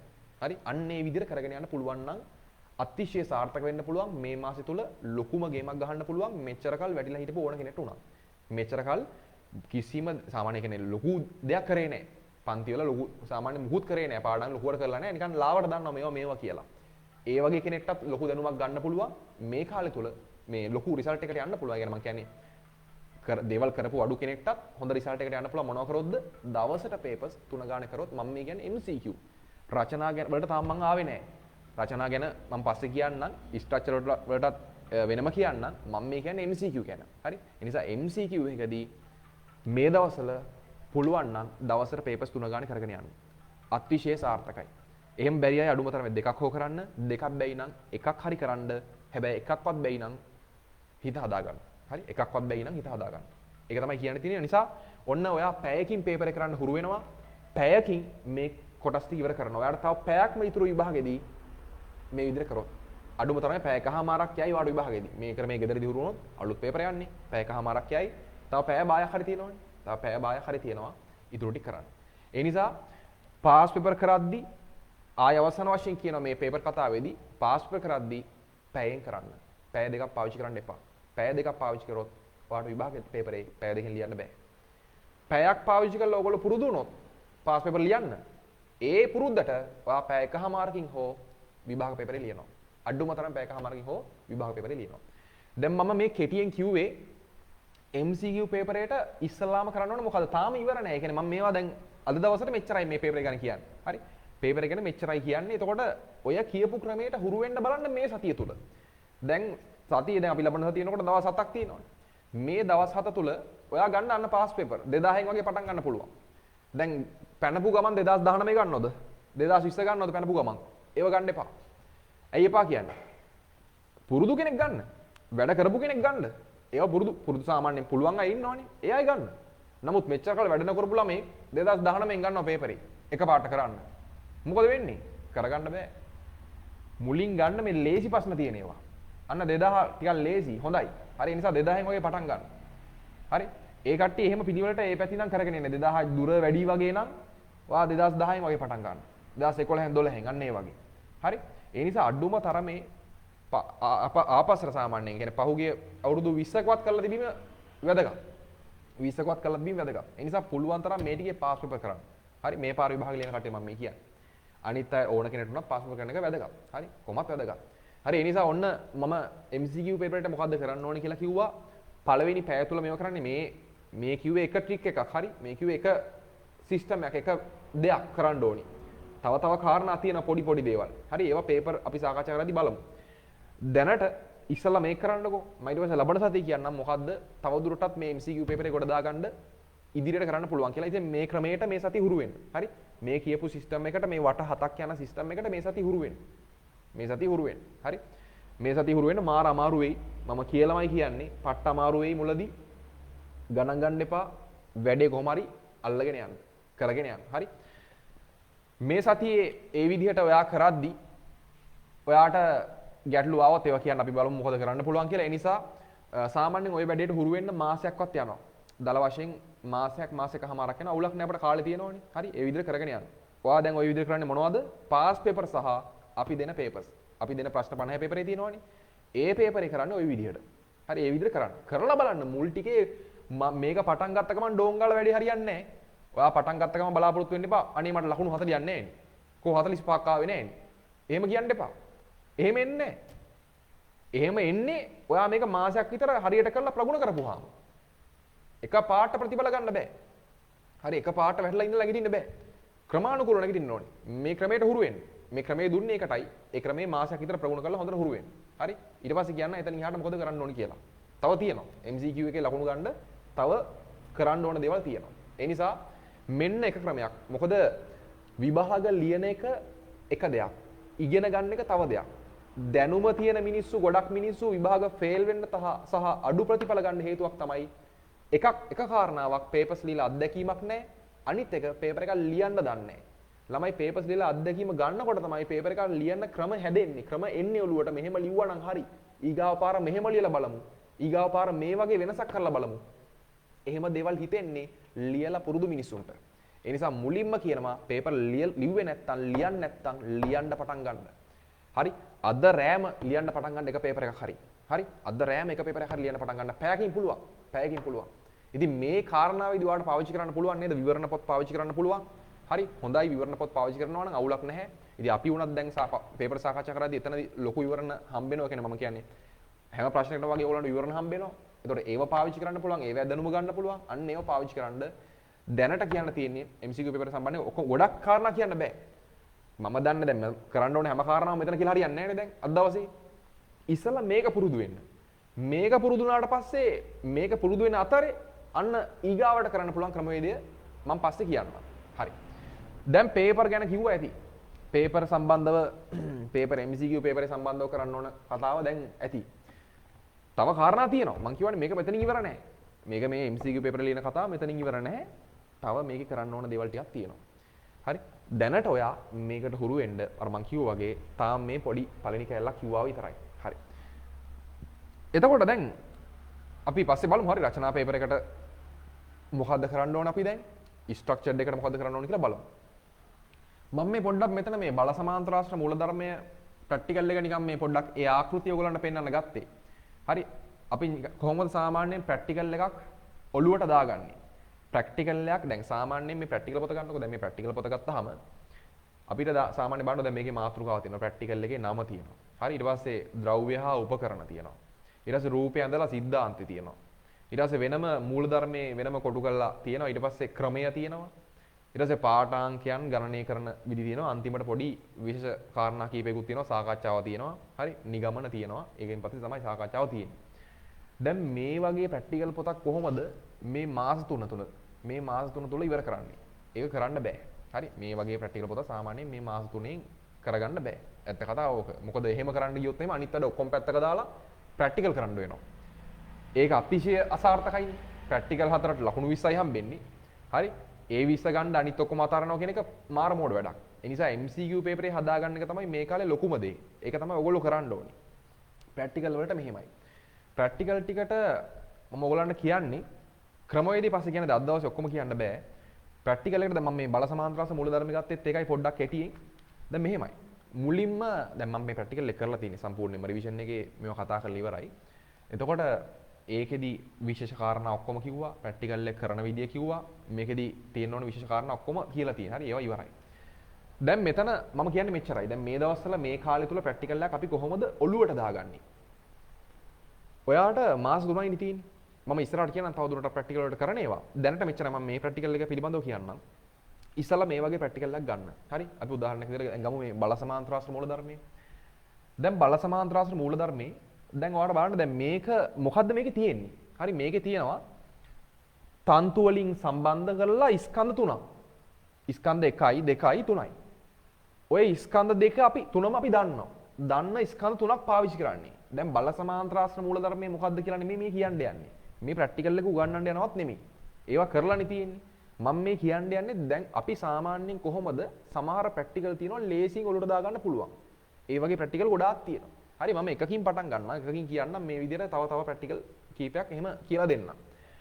දැන් අපි දන්න ස්කන්ධ තුනක් තමයි මේකට පාවිච්චි කරන්නේ. දන්න ස්කන්ධ තුනක් පාවිච්චි කරනවා මේ විදිහට තන්තු වලින්. දැන් ඔයගොල්ලන්ට මේකේ තන්තු පේන්නේ නැතුව ඇති. හරි. මේ ස්කන්ධයයි එහා පැත්තේ ස්කන්ධය. දැන් මම බෝල දෙක අරන් තියෙන්නේ. මේ පැත්තේ බෝලේ එහා පැත්තේ බෝලේ ඉස්සල්ලාම එක තන්තුවකින් සම්බන්ධ කරනවා. හරි එක තන්තුවකින් සම්බන්ධ කරනවා. ඊට පස්සේ ඒ තන්තුවේ මැද හරියට තව තන්තුවකින් ඒ අතර මැදට දැන් මේ කප්පි දෙයක් හරහා තමයි යවලා තියෙන්නේ. දැන් මෙතන මට කප්පි පාවිච්චි කරලා නැහැ මම. ඕගොල්ලෝ ප්‍රැක්ටිකල් එක දන්නවනේ. ඉස්සල්ලාම අඳින පුරුවක් තියෙනවා. හරි. ඒ කියන්නේ මේ වගේ බෝඩ් එකක්. මේ සුදු පාට බෝඩ් එක වගේ බෝඩ් එකක්. හරි. ඒක තියෙන්න ඕනි සිරස්ව. සිරස් තලයක තමයි තියෙන්න ඕනි. එතන ඇදලා තිබ්බොත් වැඩේ හරියන්නේ නැහැ. පොඩි ප්‍රශ්න ඇති වෙනවා. හරි. ඒ ප්‍රශ්නත් ඔක්කොම කියලා තියෙන්නේ මම වෙනම ආයි ඕගොල්ලන්ට මේකේ විශේෂ කාරණාත් එක්ක වෙනම එකක් දාන්න. කොලයක් print කරපු එකක් වෙනම ඕගොල්ලන්ට දෙන්නම්. මේවා විශේෂ කාරණා මොනවද? හරි. සැලකිලිමත් වෙන්න ඕන දේවල් මොනවද? ප්‍රැක්ටිකල් එක කොහොමද කරන්නේ? අන්න ඒවා වෙනම ආයි කාරණාවක් විදිහට print කරලා දෙන්න. දැනට මේක අහගන්නකෝ. ස්කන්ධ තුනක් තියෙනවා. දන්න ස්කන්ධ තුනක්. ඒතර මේ බෝල දෙක ගන්නකෝ. ওই බෝල දෙක ඉස්සලාම තන්තුවකින් සම්බන්ධ කරලා ඒ අතරට මේ තන්තු කොටසට තවත් තන්තුවක් සෙට් කරලා තවත් මේ තියෙන තන්තුවක් හරි මේ වගේ තවත් තන්තුවක් සෙට් කරලා අන්න තුන්වෙනි ස්කන්ධය මේ තන්තුවෙන් එල්ලලා තියෙනවා. දැන් ස්කන්ධ තුන එල්ලලා තියෙන විදිහ පිළිබඳව ඔයාලට දල අදහසක් තියෙනවා මේ රූපේ දැක්කහම. මේකෙන් කරන්නේ ඔයාලට ඔළුවට දානවා මේ ප්‍රැක්ටිකල් එක හරි. අපි ප්‍රැක්ටිකල් එක පොතේ ලියලා ඉගෙන ගන්නකොට ඔළුවට යන්නේ නැහැ නේ ළමයි. පොතේ ලියලා ඉගෙන ගන්නකොට හරි ප්‍රැක්ටිකල් එක ඇඳා ක්‍රමේ ලිව්වා ලොකු අදහසක් නැහැ. හැබැයි හොඳට මතක තියාගන්න අපිට සාමාන්‍යයෙන් දැකපු දේවල් තමා රූප තමා ඔළුවේ තියෙන්නේ. ගොඩක් ඔළුවේ තියෙන රූප. පොතක් බැලුවට පොතේ තියෙන ඔක්කොම කාරණා ඔළුවට යන්නේ නැහැ. හරි ඒ නිසා මෙන්න මේ රූපේ දැන් ඔළුවට දාගන්න. ස්කන්ධ තුනක් තියෙනවා තන්තු වලින් මෙහෙම සම්බන්ධයි. එතකොට මොකක්ද දැන් කරන්නේ? අපි කරන්නේ මෙච්චරයි. දැන් මේ උඩින් සම්බන්ධ කරලා තියෙන කප්පි දෙකක්. ඒ කප්පි දෙක උඩින් තමයි මේ තන්තුව ගිහිල්ලා තියෙන්නේ. දැන් මේක අපි හරියද කියලා සාමාන්‍යයෙන් දැන් ඔය කප්පි වල ඝර්ෂණයක් තිබ්බොත් වැඩේ කරන්න බෑ. කප්පි වල ඝර්ෂණයක් තිබ්බොත් මොකද වෙන්නේ? අපිට ප්‍රැක්ටිකල් එක වර්ධිනවා. කප්පි වල ඝර්ෂණයක් තියද කියලා චෙක් කරගන්නේ කොහොමද? චෙක් කරගන්නේ මෙහෙමයි. දැන් මුලින්ම මේක ඕගොල්ලෝ අඳින පූරුවක් උඩ අර තියෙන ඒ කියන්නේ මේ විදිහට සෙට් කරගන්නවා. කප්පි දෙක උඩින් තන්තුවක් දාලා දෙපැත්තේ ස්කන්ධ දෙක දාලා මැද්ද ස්කන්ධයක් සෙට් කරලා මෙහෙම හදා ගන්නවා. මේකට යටින් හරි මේ තන්තු කොටස් වලට යටින් සුදු කඩදාසියක් තියා ගන්න ඕනේ. ඒ කියන්නේ මෙන්න මේ හරිය වගේ තමයි සුදු කඩදාසියක් තියෙන්නේ. හරි. මෙන්න මේ හරිය වගේ සුදු කඩදාසියක් තියා ගන්න ඕන ඔහොම. ඔය කැල්ල වගේ සුදු කඩදාසියක් තියෙනවා. සුදු කඩදාසියක් තියාගත්තට පස්සේ දැන් අපිට අවශ්‍ය වෙනවා මේ තන්තු වල පිහිටුම් ලකුණු කරගන්න. මේ තන්තු වල පිහිටුම් ලකුණු කරගන්නේ කොහොමද? සුදු කඩදාසිය යටින් තියනවා සුදු කඩදාසිය සෙට් කරගන්නේ කොහොමද? අලවනවා සුදු කඩදාසිය. අලවන්නේ වෙනම දැන් ඇල්පෙනිති වගේ නිකන් තියෙනවා පින්. හරි ඒ පින් හතරක් මගින් තමයි මේ සුදු කඩදාසිය මේකට සෙට් කරගන්නේ. ඊට පස්සේ මේ තන්තු වල පිහිටුම් අපි තන්තු ඔස්සේ ලකුණු කරගන්න ඕනේ. ඒකට මේක උඩින් මෙම් පෑන තියලා අඳිනවද? එහෙම කරන්නේ නැහැ. ඒකට පාවිච්චි කරන ක්‍රමවේද දෙකක් තියෙනවා. හරි මේ තන්තු වල පිහිටුම් ලකුණු කරගන්න පාවිච්චි කරන්න පුළුවන් ක්‍රමවේද දෙකක් තියෙනවා. එකක් තමයි විහිිත චතුරස්‍රය. ඔයගොල්ලෝ දන්නවනේ විහිිත චතුරස්‍රය මොකක්ද කියලා මේ වගේ එකක් විහිිත චතුරස්‍රය. විහිිත චතුරස්‍රය මේ තන්තු වල පිහිටුම් වලට තන්තු වලට අභිලම්බව තන්තු වලට ලම්බක විහිිත චතුරස්‍රය තියෙනවා. එහෙම තියලා අපි බලන්න මෙතෙන්ට ඩොට් එකක් දා ගන්නවා. මේ හරියෙන් ඩොට් එකක් දා ගන්නවා. පුළුවන් තරම් ඈතින් ඩොට් දෙක දාන්නේ. එතකොට තමයි හරියටම රේඛාව අඳින්න පුළුවන් වෙන්නේ. ඒ නිසා විහිිත චතුරස්‍රය තියලා ලස්සනට තන්තු වලට ලම්බකව තියන්න ඕනි. තියලා තන්තු වල පිහිටුම් ලකුණු කර ගන්නවා. ඒ එක ක්‍රමවේදයක්. ඔය එක ක්‍රමවේදයක්. කරන්න පුළුවන් අනිත් ක්‍රමවේදය මොකද්ද? මේ තන්තුවට යටින් තල දර්පණයක් තියෙනවා. මේ තන්තුවට යටින් තල දර්පණයක් තියලා අපිට දැන් තල දර්පණයෙන් බලනකොට ළමයි දැන් බලන්න අපි හිතමු මෙන්න මේක තමයි තන්තුව. මේ පෑන තමයි තන්තුව. තල දර්පණයෙන් බලද්දී අපිට මේ තන්තුවේ ප්‍රතිබිම්බයක් පේනවා. මෙහෙම සයිඩ් එකෙන් බලද්දී අන්න තන්තුවේ ප්‍රතිබිම්බයක් පේනවා. ඔයා කරන්න ඕනි දැන් ඔයාට පේන විදිහට මම හදන්නම්. දැන් ඔයාට පේනවා මෙන්න තන්තුව. මේක තමයි ප්‍රතිබිම්බය. ඔයාට දර්පණයෙන් තමයි මේක පේන්නේ. දැන් ඔයා කරන්න ඕනි ඉස්සරහින් ඇහැ තියලා බලද්දී ප්‍රතිබිම්බය තන්තුවෙන් වැහිලා යන අවස්ථාවක් ගන්න ඕනි. ඔයා හරියටම ඇහැ මෙහෙම එහාට මෙහාට කරලා මේ තන්තුවෙන් අර ප්‍රතිබිම්බය වැහිලා යන අවස්ථාවක් බලලා ලස්සනට අර වගේම ඩොට් එකක් තියලා ලකුණු කර ගන්නවා මෙතනින්. ඔය විදිහටම දර්පණය මෙහෙට ගෙනහලා තව පුළුවන් තරම් ඈතින් අර විදිහටම තන්තුවෙන් ප්‍රතිබිම්බේ වැහිලා යන අවස්ථාවේ ඩොට් එකක් තියා ගන්නවා. ලකුණු කර ගන්නවා. ඉතින් ඔය විදිහට ඔන්න මේ තන්තුවට ඩොට් දෙකක් දාගත්තා. මේ තන්තුවටත් ওই විදිහට පුළුවන් තරම් ඈතින් ඩොට් දෙකක් දා ගන්නවා. මේ තන්තුවටත් පුළුවන් තරම් ඈතින් ඩොට් දෙකක් දා ගන්නවා. දැන් අපි දන්න එක දෙයක් තමයි මේ තන්තුව හරියටම සිරස්. මේවා සිරස් නැහැ. නමුත් මෙයා හරියටම සිරස්ව තමයි තියෙන්නේ. දැන් මොකද කරන්නේ? දැන් අඳින පූර්වෙන් එළියට ගන්න මේ කොලේ. හරි? අඳින පූර්වෙන් එළියට ගන්න මේ කොලේ. ඒ නිසා දැන් මෙයාව එළියට ගත්තට පස්සේ කියන්නේ දැන් මෙතන මෙයා නැහැ. අඳින පූර්වෙන් එළියට ගත්තා. දැන් ඩොට් ටික තමයි තියෙන්නේ. අන්න ලස්සනට මේ ඩොට් යා කරලා අර තන්තු වල පිහිටුම් ලකුණු කරගන්න. ලස්සනට මේ ඩොට් යා කරලා තන්තු වල පිහිටුම් ලකුණු කරගන්න. දැන් මේ මම මේ මෙතන කරාට ඕගොල්ලෝ හිතන්න එපා මේක තියෙද්දි මෙහෙම අඳිනවා කියලා. මේක තියෙද්දි මෙහෙම අඳින්නේ නැහැ. ජීවිත කරන්න එපා ඒ වගේ වැඩ. වෙනම අරගෙන අර පිහිටුම් ඔස්සේ තමයි ලකුණු කරන්නේ. මේක දැකලා එහෙම කියන්න එපා මේක දිගේ මම ලකුණු කරා කියලා. එහෙම කරේ නැහැ. හරි. ඔන්න ඔහම තන්තු වල අර අපි පිහිටුම් ටික ලකුණු කරගන්නවා අර ඩොට්ස් යා කරලා. ඩොට්ස් එකිනෙක යා කරලා. දැන් මොකද කරන්නේ? දැන් මෙහෙමනේ ළමයි. මේ බාරය නිසා, හරි? මෙයාගේ බර නිසා මොකද වෙන්නේ? මේ තන්තුවට ආතතියක් තියෙනවා. මේ තන්තුවට ආතතියක් තියෙනවා. එතකොට දැන් මෙතන අපි සුමට කප්පි පාවිච්චි කරන නිසා මේවා ඝර්ෂණයක් අපි සලකන්නේ නැති නිසා මේ අනිත් එක මෙතන තව කාරණාවක් තියෙනවා. මම එකක් කියලාම ඉන්නම්. දැන් මේ වගේ තන්තු පාවිච්චි කරන්න පුළුවන්. මේ බලන්න දැන් මේවට ඝනකමක් තියෙනවා මේ. මේ පට්ට මහත තන්තු, ලොකු තන්තු. මේව බරයි. මේවට මේ බරක් තියෙනවා මේ. සෑහෙන බරක් තියෙනවා. එතකොට දැන් මේ වගේ තන්තු පාවිච්චි කරන්නේ නැහැ අපි. ඇයි මේ වගේ තන්තු අපි මේවට පාවිච්චි කරන්නේ නැත්තේ? හරි ඒවටත් හේතු තියෙනවා. මම වෙනම ඕගලන්ට මේ ලිස්ට් ඔක්කොම දෙනවා. හරි. මේ ප්‍රැක්ටිකල් එක සම්බන්ධව මම අද දවසේ මේ කරපු කොටස් සම්බන්ධව වෙනම ලිස්ට් එකක් දෙන්නම්. හරි. ඒක ගැන බය වෙන්න එපා. ඒකට විශේෂ කාරණා ඔක්කොම ඇඩ් කරලා වෙනම කොලයක් print කරලා දෙන්නම්. ඒවා ඕගලන්ට එවන්න. හරි. ඒ නිසා ඒක ගැන බය වෙන්න එපා. මෙතනදී මම පාවිච්චි කරලා තියෙන මේ බලන්න ඇහැටවත් පේන්නේ ඉතින් පට්ට පොඩි තන්තු. දැන් සාමාන්‍යයෙන් දැන් මේ නූල් පන්දුවෙන් තමයි මම මේක ගත්තේ. මේ ඕගොල්ලන්ට පේන්නේ නැහැ මේ තන්තු හරි. මේ වගේ නූල් පන්දුවක් මේ ඊටාම සිහින් තන්තුවක්. ඒ කියන්නේ මේක ඇවිල්ලා මේ සැහැල්ලුයි කියලා අපි ගන්න පුළුවන්. සාමාන්‍යයෙන් ලෝකේ සැහැල්ලු ඒව නැහැ. ස්කන්ධයක් නැතිව නැහැ. ස්කන්ධයක් තියෙනවා. පුළුවන් තරම් ස්කන්ධය අඩු එකක් ගන්න. පුළුවන් තරම් ස්කන්ධය අඩු එකක් ගන්න. ඒතකොට මම ගත්තේ මට හම්බුනේ තියෙන සැහැල්ලු මේක. එහෙම ගත්තේ නැතුනම මොනවද ප්‍රශ්න? ළමයි ඔයගොල්ලෝ සාමාන්‍යයෙන් නිව්ටන් නියම වල ගණන් හදලා තියෙනවනේ. හරි නිව්ටන් නියම වල ගණන් හදද්දී ඔයගොල්ලෝ ගොඩක් වෙලාවට බහුලවම හදන්නේ සැහැල්ලු තන්තු සම්බන්ධ ගණන්. තන්තුව සැහැල්ලු අවස්ථාව. හැබැයි තන්තුවට ස්කන්ධයක් තියෙනකොට ඒ තන්තුව පුරා ආතතිය සමාන වෙන්නේ නැහැ. දැන් මෙතන මේ තන්තුව සැහැල්ලු තන්තුවක් නම් මේ තන්තුව පුරා ආතති සමානයි. එහෙම කරොත් තමයි ප්‍රැක්ටිකල් එක හරියන්නේ. හැබැයි මේ වගේ ස්කන්ධයක් තියෙන තන්තුවක් ගත්තොත් තන්තුවේ තැනින් තැනට ආතතිය වෙනස් වෙනවා. ආතතිය වෙනස් වෙනවා. තවත් කාරණාවක් තියෙනවා. තන්තුව සැහැල්ලු වෙන්න ඕනේ වගේම මේවට මේ අඹරපු තන්තු පාවිච්චි කරන්න බෑ. දැන් අඹරපු තන්තු කියන්නේ මොනවද? සමහර ඒවා තියෙනවා කොහු නූල්. දැන් කොහු නූල් ගත්තාම මේ කොහු නූල් අඹරලා තියෙන්නේ. හරි? මෙහෙම අඹරලා තියෙන්නේ.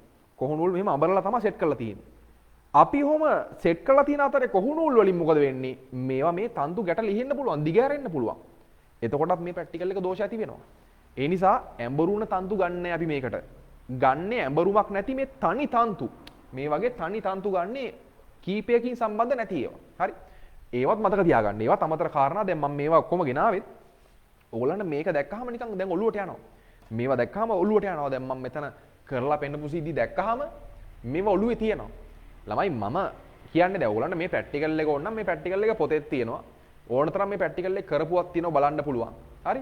ඕගොල්ලොත් කරලා ඇති. නමුත් මම මෙතන කරන්නේ වෙන දෙයක්. මම පොඩ්ඩක් කෙටියෙන් මේකේ රූපය ඔළුවට දානවා යාට. ගොඩක් දුරට රූපය ඔළුවට දානවා. ඒක ඒ අදහස ඔළුවේ තියාගන්න මේ උගන්නනව නෙමෙයි. අද දවසේ මම මේ පටන් ගන්න උගන්නනව නෙමෙයි. හරි? අපි පන්තියේ වෙනම උගන්නන්න පන්තිය තියෙනවනේ. පන්තියේදී වෙනම උගන්නනවා. හරි ඊට අමතරව අපි පේපර් ඩිස්කෂන් වෙනම කරනවා. මේ කරන්නේ ඉගැන්වීම නෙමෙයි. හරි මේ කරන්නේ නිකන් මේ පොඩ්ඩක් රූපයක් ඔළුවට දාන එක ඉගැන්වීමක් කියලා හිතන්න එපා. දැන් මොකද කරන්නේ?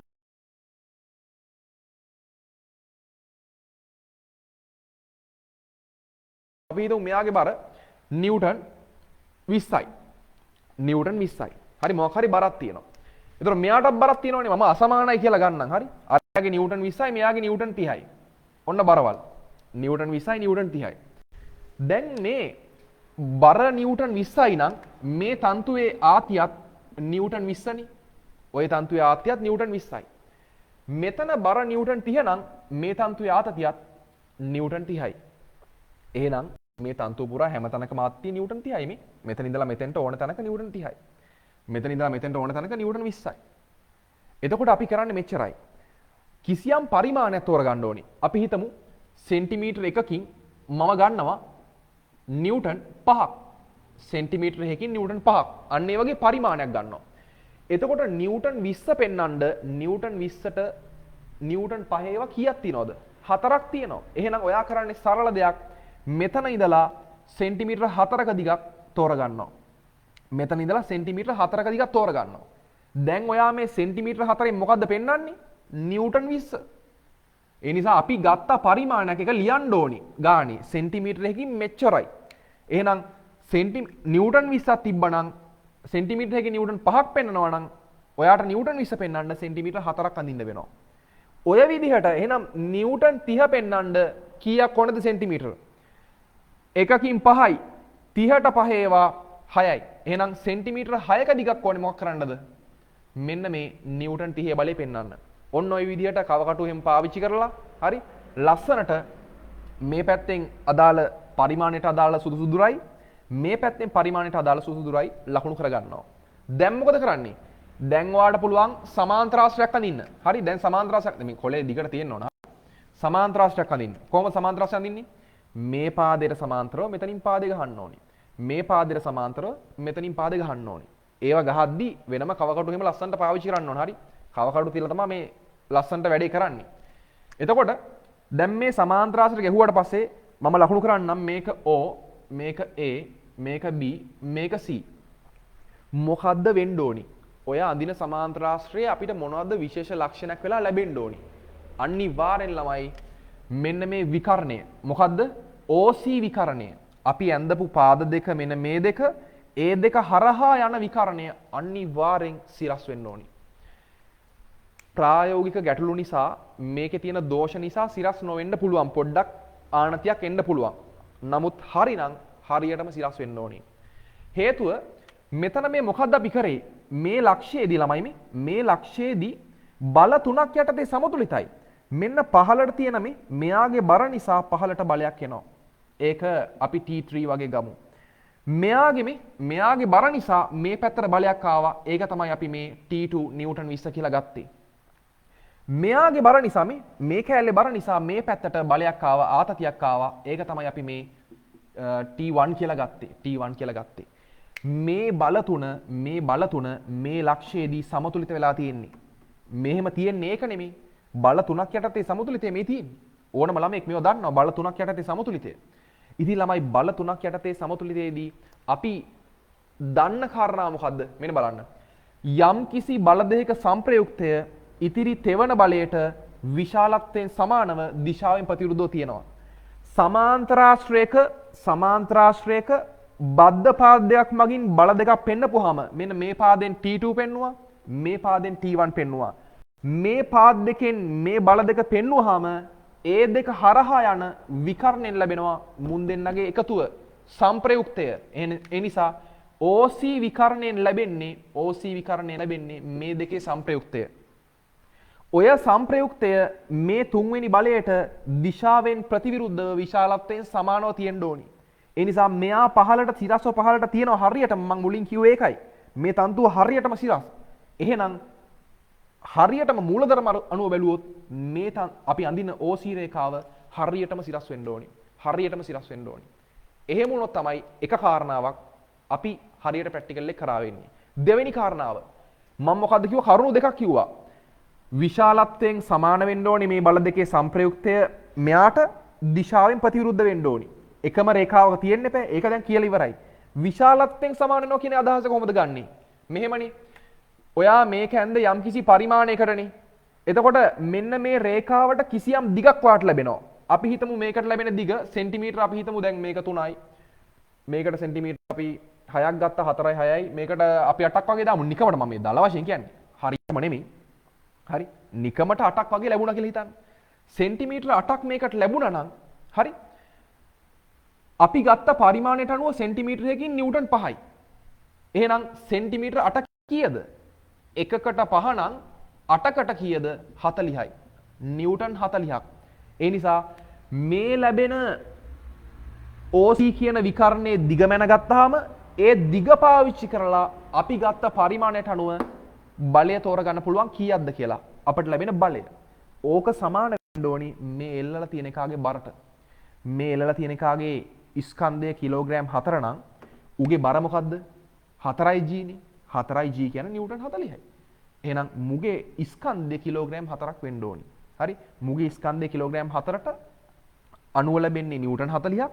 ඒ නිව්ටන් 40 අපට අනිවාර්යෙන් එන්න ඕනි මේ රේඛාවේ දිග මැනලා පරිමාණයට අනුව බලය කීයද කියලා හෙව්වහම.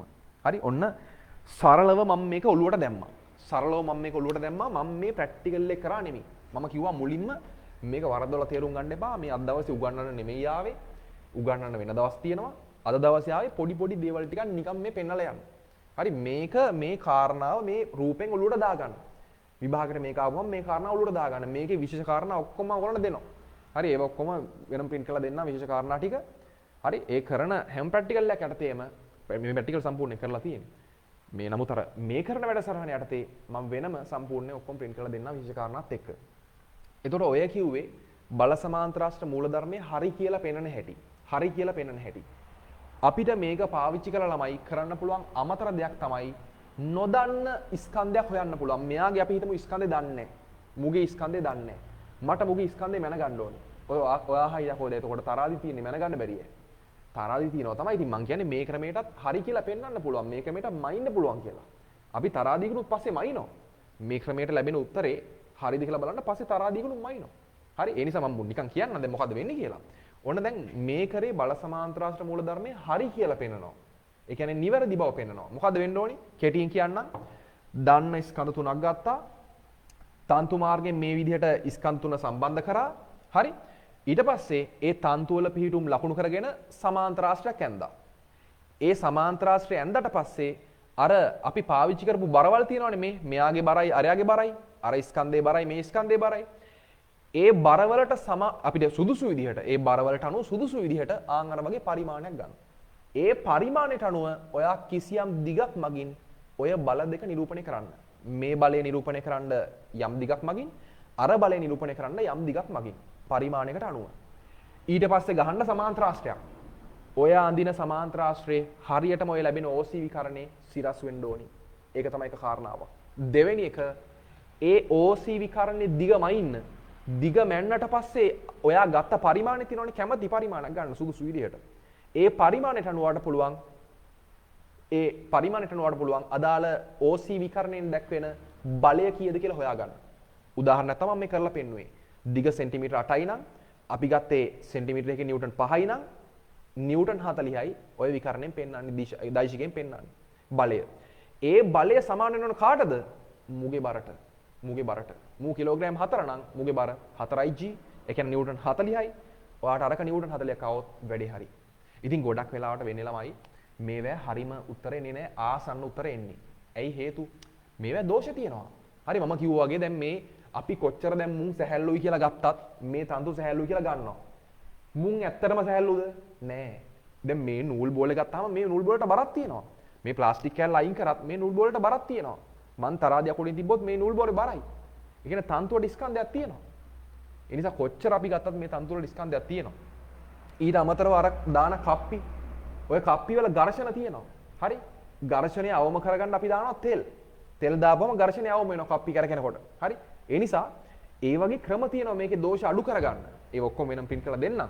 මම නිකන් දැනට මතක තියාගන්න පුළුවන් කාරණා කියන්නේ. ඒ නිසා බර තන්තු කොයි වෙලාවත් පාවිච්චි කරන්න එපා. පුළුවන් තරම් සැහැල්ලු තන්තු පාවිච්චි කරන්න.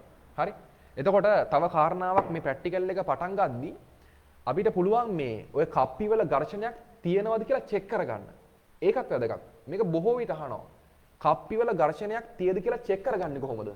ඒක කරන්නේ මෙහෙමයි. දැන් මේ මම මෙතන කප්පි පාවිච්චි කරපු නැති නිසා හරිම වැඩේ වෙන්නේ නැහැ. ඔයා මෙහෙමයි. දැන් මෙතන මේ තන්තු එකතු වෙන තැන තියෙනවනේ මේ. තන්තු එකතු වෙන තැන පෑන හරි මොකක් හරි තියන්න. හරි? එතන සලකුණක් දාගන්න මේ වගේ. මම සලකුණක් දාගන්න. ඊට පස්සේ මේ ස්කන්ධය මෙන් පහලට ඇදලා අතහරිනවා. අතහැරියට පස්සේ නැවත මෙතෙන්ට මෙනවනම් අන්න අපිට හිතන්න පුළුවන් කප්පි වල ඝර්ෂණයක් නැහැ කියලා. ඒ නිසා කප්පි වල ඝර්ෂණයක් තිබුණ නැත්නම් අපි මොකද කරන්නේ? මෙහෙම ඇදලා අතහැරපුවාම නැවත මුල් පිහිටීමට එන්න ඕනේ. ඝර්ෂණය අවම කරගන්න කප්පි වලට තෙල් දාන්නේ කරන්න පුළුවන්. ඒ නිසා ඇඹරුණු තන්තු එහෙම පාවිච්චි කරන්නේ නැහැ මේකට. බර තන්තු පාවිච්චි කරන්නේ නැහැ. තව කාරණාවක් තියෙනවා. දැන් මේ ප්‍රැක්ටිකල් පොතේ බලන්නකෝ මේකේ තියෙන්නේ මේවා මේ තැටි වල තියලා තියෙන්නේ. අර ස්කන්ධෙත් තැටියක තියලා. මෙයත් තැටියක තියලා. හරි? ඊට පස්සේ මේ මැද එකත් තැටියක තියලා තියෙන්නේ. ඒක දැන් සාමාන්‍යයෙන් තැටි වල තියන්න ඕනේද? සාමාන්‍යයෙන් එහෙම ප්‍රැක්ටිකල් එක කරන ගොඩක් දුරට තැටියක තියලා තමයි ප්‍රැක්ටිකල් එක කරන්නේ. එතකොට දැන් මේ තැටියකටත් ළමයි ස්කන්ධයක් තියෙනවනේ. ඔයා මේ ස්කන්ධත් සලකන්න ඕනේ නම් අරගොල්ලන්ගේ බර ගන්නකොට. අරුන්ගේ බර අරගෙන තන්තුවේ ආත්‍ය ගන්නකොට අපි තැටි සම්බන්ධ කරොත් තැටි වල බරත් ගන්න ඕනේ. තැටි වල බරත් එකතු කරන්න ඕනේ. එහෙම නැත්නම් බඩු වනිස් වෙනවා. හරි? කරගන්න බැරි වෙනවා. ප්‍රැක්ටිකල් වරදිනවා. ඒ නිසා ඔයා තැටි පාවිච්චි කරනවා නම් ස්කන්ධය අඩු ඒවා පාවිච්චි කරන්න සහ ඒවට ස්කන්ධයක් තියෙනවා නම් ස්කන්ධයක් තියෙනවා අනිවාර්යෙන් ඉතින් ඇත්ත කතාව ඒකනේ. ඒවා ස්කන්ධයත් ඇඩ් කරන්න ඕනේ. ඔන්න එක කාරණාවක් ඒකත් පොඩ්ඩක් හිටින් පැහැදිලි කරා. මම මෙතනදී දරුණු කාරණා කිව්වේ නෑ. ඔක්කොම කිව්වේ ඕගොල්ලන්ට සරලව ඔලුවට දාගන්න පුළුවන් ටික විතරයි. මේක තව දරුණු කාරණා තියෙනවා. ඒ කියන්නේ දරුණු කාරණා කියන්නේ පොඩ්ඩක් ලේසි මතක තියෙන්නේ නැති ඒවා. ඒව මම print කරලා දෙන්නම්. ඒව ඉතින් shape එකේ ඔලුවට දාගන්න. ඒවටත් මම වෙනම පැහැදිලි කිරීම කරලා ඉතින් ඕගොල්ලන්ට ප්‍රැක්ටිකල් එක කරනකොට මේ දැනට මේ කිව්වේ මම කරේ මොකද්ද? රූපේ පෙන්නුවා ප්‍රැක්ටිකල් එක ලාවට ඔලුවට දැම්මා. මේ කාලේ තුල මේකයි වෙන්න ඕනේ. හරි? මේ වගේ රූපේ ඔලුවට දාගන්න, මේ ආකෘතිය ඔලුවට දාගන්න මේක විභාගෙ දක්වාම මතක තියෙයි. සමහරවිට විභාග ඉවරලත් ඔයගොල්ලන්ට මේක මතක තියෙයි. මම මේ පන්තියේ මෙතන කරපු වැඩේ මේ පන්තිය නෙමෙයිනේ. හරි? මේ පන්තිය උගන්වනව නෙමෙයිනේ. මේ වෙනම කෑල්ලක්. අපිට පන්තිය ඉගෙන ගන්න දේවල් තමයි අමාරු. ඒව තමයි මතක තියාගන්න පොඩ්ඩක් අපහසු. හැබැයි මේ වගේ නිකන් පොඩ්ඩක් නිකන් මේක ෆන් එකේ බැලුවොත් ඒවා අමාරු නෑ. මතක තියාගන්න ලේසි. ඒ නිසා මේ වගේ ක්‍රමවලට ඔයා ප්‍රැක්ටිකල් එකේ රූපේ ඔළුවේ මවා ගන්න, ඔළුවේ හදා ගන්න. ඊට පස්සේ දැන් ඔයාට මැවිලා පේනවා මේකේ මෙහෙම තන්තු පෙන්නවා, මේවා පාවිච්චි කරන්න එපා කියලා. හරි ඊට පස්සේ මේ සිහින් තන්තු පාවිච්චි කරන්න කියලා කිව්වා. ඊට පස්සේ මම පෙන්නුවා අඹරලා පෙන්නුවා අන්න මෙහෙම ඇඹරුණු තන්තු පාවිච්චි කරන්න එපා කිව්වා. ඒව මතක් වෙනවා. ඊට පස්සේ තැටි මං කිව්වා තැටි පාවිච්චි කරනවා නම් ඒගොල්ලන්ගේ බර එකතු කරන්න ඕනේ කිව්වා. මම මෙහෙම පහලට මේක ඇදලා පෙන්නුවා මේක මෙහෙම ඇදපුවාම ආයි මුල් පිහිටීමට එනවා කියන එක එහෙනම් මතක් වෙනවා. ඊට පස්සේ මම මෙතන කප්පි දාලා නැහැ. කප්පි තියනවා කියන එක කොහොමද දන්න ඕනේ? ඒව මතක් වෙනවා. මෙතන මේ බෝඩ් එකක් තියෙන දැන් මේක තමයි අඳින පුවරුව. අඳින පුවරුව සිරස්ව තියෙන්න ඕනේ. මේක ඇලේට තිබ්බොත් මොකද කරන්නේ? ඇලේට තිබ්බොත් ප්‍රැක්ටිකල් එක කරන්නේ කොහොමද? සමහරු මෙහෙම මේවත් අහනවා හරි. මේ තන්තු වල පිහිටුම් ලකුණු කරද්දී අපිට හෙවණැල්ල පාවිච්චි කරන්න පුළුවන්ද? හෙවණැල්ල කියන්නේ දැන් ඉස්සරහෙන් අපි දැන් මේ ලයිට් තියෙනවනේ මේ ලයිට් නිසා මේ බෝඩ් එකට මේ තන්තුවේ හෙවණැල්ලක් වැටෙනවා. හරි මේ වගේ මේ දැන් මේකේ හෙවණැල්ල බෝඩ් එකට වැටෙනවා. එතකොට ඒ හෙවණැලි පාවිච්චි කරන්න බෑ. හෙවණැලි පාවිච්චි කරන්න බැරි ඇයි? යකෝ අර පැත්තෙන් ටෝච් එකක් ගැහුවොත් හෙවණැල්ල වැටෙන්නේ මේ අතට. මේ පැත්තෙන් ටෝච් එකක් ගැහුවොත් හෙවණැල්ල වැටෙන්නේ අර පැත්තට. ඒ නිසා ආලෝකයේ එන දිශාව අනුව තන්තුවේ හෙවණැල්ල පිහිටුම වෙනස් වෙනවා.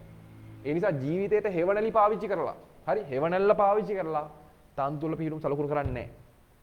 ක්‍රම දෙකයි පාවිච්චි කරන්නේ. මේ ක්‍රම දෙක ඔළුවේ තියාගන්න. මොකද්ද? එක්කෝ විහිිත චතුරස්‍රය තන්තු වලට ලම්බකව තියෙනවා. එක්කෝ විහිිත චතුරස්‍රය තන්තු වලට ලම්බකව තියෙනවා. එහෙම නැත්නම් තන්තුවට යටින් තල දර්පණයක් තියලා අර මම පෙන්නුවනේ. අර ඒවත් මතක් වෙනවා දැන් හරි. තන්තුවට යටින් තල දර්පණයක් තියලා තන්තුවෙන් ඒ තන්තුවේ ප්‍රතිබිම්බය තන්තුවෙන් තල දර්පණය තුලින් පෙනෙන තන්තුවේ ප්‍රතිබිම්බය වැහිලා යන විදිහට ලස්සනට මේ ඉස්සරහ එක්කෙනා මගින් අනිත් එක්කෙනා පේන්නේ නැති වෙන්න ඕනි. අන්න වැහිලා යන විදිහට තියාගෙන ටක් ගාලා ඩොට් එකක් තියා ගන්නවා. පුළුවන් තරම් ඈතින් තියා ගන්න තරමට තමයි වාසි. මේ ප්‍රැක්ටිකල් එකේදී තව දෙයක් කියන්නම්. අපිට මේකේ සාමාන්‍යයෙන් ওই දිගමයින දෝෂයම අඩු කරගන්න පුළුවන් තරම් වැඩි දිගවල් හදාගෙන. ඒ කියන්නේ දැන් හිතන්නකෝ මම නිව්ටන් 30 දැන් මෙතන නිව්ටන් 20නේ. මම නිව්ටන් 20 නිරූපණය කරන්න ගන්නවා සෙන්ටිමීටර දැන් නිව්ටන් 9කින් සෙන්ටිමීටර මම සෝරි පොඩි සෙන්ටිමීටර 1කින් නිව්ටන් 10ක් කියලා ගන්නවා. අතන ගත්තේ සෙන්ටිමීටර 1කින් නිව්ටන් 5යි. සෙන්ටිමීටර 1කින් නිව්ටන් 10ක් කියලා ගත්තා නම් නිව්ටන් 20ට කොච්චර සෙන්ටිමීටර ගාණක් දෙන්නේ? සෙන්ටිමීටර 2යි එන්නේ. අතන ගත්තා සෙන්ටිමීටර 1කින් නිව්ටන් 5ක්. එතකොට සෙන්ටිමීටර 4ක් ආවනේ. නිව්ටන් 10ක් සෙන්ටිමීටර 1යි කියලා ගත්තොත් එතකොට එන්නේ සෙන්ටිමීටර 2යි. එතකොට දිග අඩු වෙලා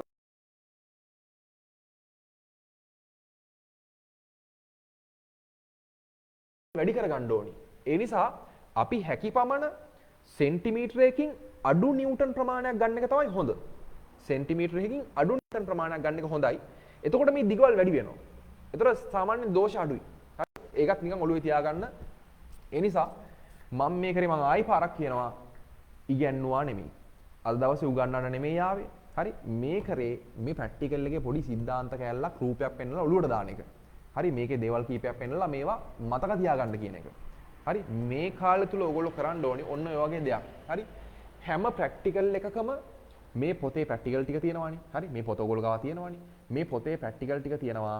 ඒවැ රූප ටික මම විශේෂයෙන්ම පන්ති වල පොත නැතත් පන්ති උගන්නපු ටික තියෙන්නේ. පන්ති උගන්නපු ඒවැ රූපේ ගන්න. හැම ප්‍රැක්ටිකල් එකකම රූපේ ගන්න. රූපේ වෙනම ලොකු half sheet එකක් අරගෙන half sheet එක දාගන්න රූපේ.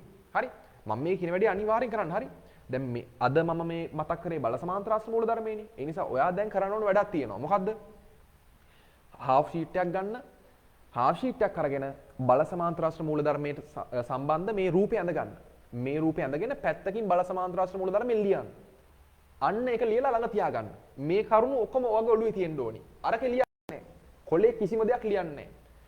රූපේ තියෙනවා මූල ධර්මයේ තියෙනවා මොකද වෙන්නේ කියලා. අර කාරණා තියෙනවනේ ඔළුවේ. මම මේ කරලා පෙන්නපුවා. ඊට අමතරව මම දැන් ඕගොල්ලන්ට දෙනවනේ මේකේ විශේෂ කාරණා සඳහන් කරලා එකක්. අන්නේ සඳහන් කරලා දෙන එක ඔය කොලේට පස්සේ අමුණ ගන්න. ඔයා ඔය රූපෙත් එක්ක සෙට් කරලා ගන්න කොලේට පස්සේ ඒක අමුණ ගන්න. ඉතින් ඕගොල්ලන්ට පන්තිය වෙනම උගන්වලා තියෙනවා සහ ප්‍රැක්ටිකල් වෙනම මේ පොතේ තියෙනවා. ඒවට අමතරව තමයි මම මේ වැඩේ කියන්නේ. ඉතින් ඔය විදිහට අපි ප්‍රැක්ටිකල් ටිකක් කරගෙන යමු බලන්න මොකද වෙන්නේ කියලා. එතකොට සාමාන්‍යයෙන් ඉතින් ওই ටිකෙන් විභාග ටිකක් ආවොත් එකක් නෙමෙයි ඉතින් හතරම ආවත් ඒත් වැඩේ හොඳයි. ඊට අමතරව මම ඕගොල්ලන්ට වෙනම කියනවා දැන් මේ මම කරන දේනේ. ඕගොල්ලන්ගේ පැත්තෙන් ප්‍රැක්ටිකල් වලට මොකද වෙන්න ඕනේ කියලා. හරි ඒක වෙනම කියන්න. හරි ඕගොල්ලන්ගේ පැත්තෙන් ඕගොල්ලෝ මොකද කරන්න ඕනේ ප්‍රැක්ටිකල් වැඩේට. මේක මෙහෙම ලේසියෙන් කරන්න පුළුවන් දෙයක් නෙමෙයි. මේ වගේ මේ කරේ මම පොඩි දෙයක් නේ කරේ. දැන් ඕගොල්ලන්ට වැඩක් තියෙනවා. ඕගොල්ලෝ ප්‍රැක්ටිකල් සෙට් එකට මොකද්ද කරන්න ඕන? හරි මේ මාස 3ට ගහන්න පුළුවන් ගේම මම කියන්නේ. මේ මාස 3 ප්‍රැක්ටිකල් ටික ගොඩ යන්නේ කොහොමද? ඒක මම වෙනම කියන්න. හරි. ඒක මම ආයි වෙනම කියන්නම්. අද දවසේ කිව්වා MCQ එකට මොකද කරන්නේ? හරි MCQ එකට මොකද කරන්නේ කියලා. ඊට අමතරව මේ වගේ පොඩි ප්‍රැක්ටිකල් එකක් පොඩ්ඩක් රූපයක් මගින් ඔළුවට දැම්මා. හරි ඔළුවට දැම්මා.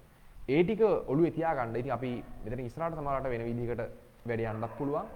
හරි මේ දැන් මේ ගිය අපි අද දවසේ මේ පෙජ් එක කරා දුන්නා. නමුත් සමහරවිට ඉස්සරහදී වෙනස් කරලා වැඩේ වෙන්න පුළුවන්. හරි කොහොම හරි කමන්නේ වැඩේ පිළිවෙලට කරගන්න. ඉතින් ඔහොම තමයි ඕගොල්ලෝ දැන් වැඩ පටන් ගන්න ඕනේ. මෙච්චර කල් වැඩ කරන්නේ නැතුව හිටියානම් දැන් වැඩේ පටන් ගන්න මම මේ කරන වැඩ වලින්. හරි කම්මැලි වෙන්න එපා.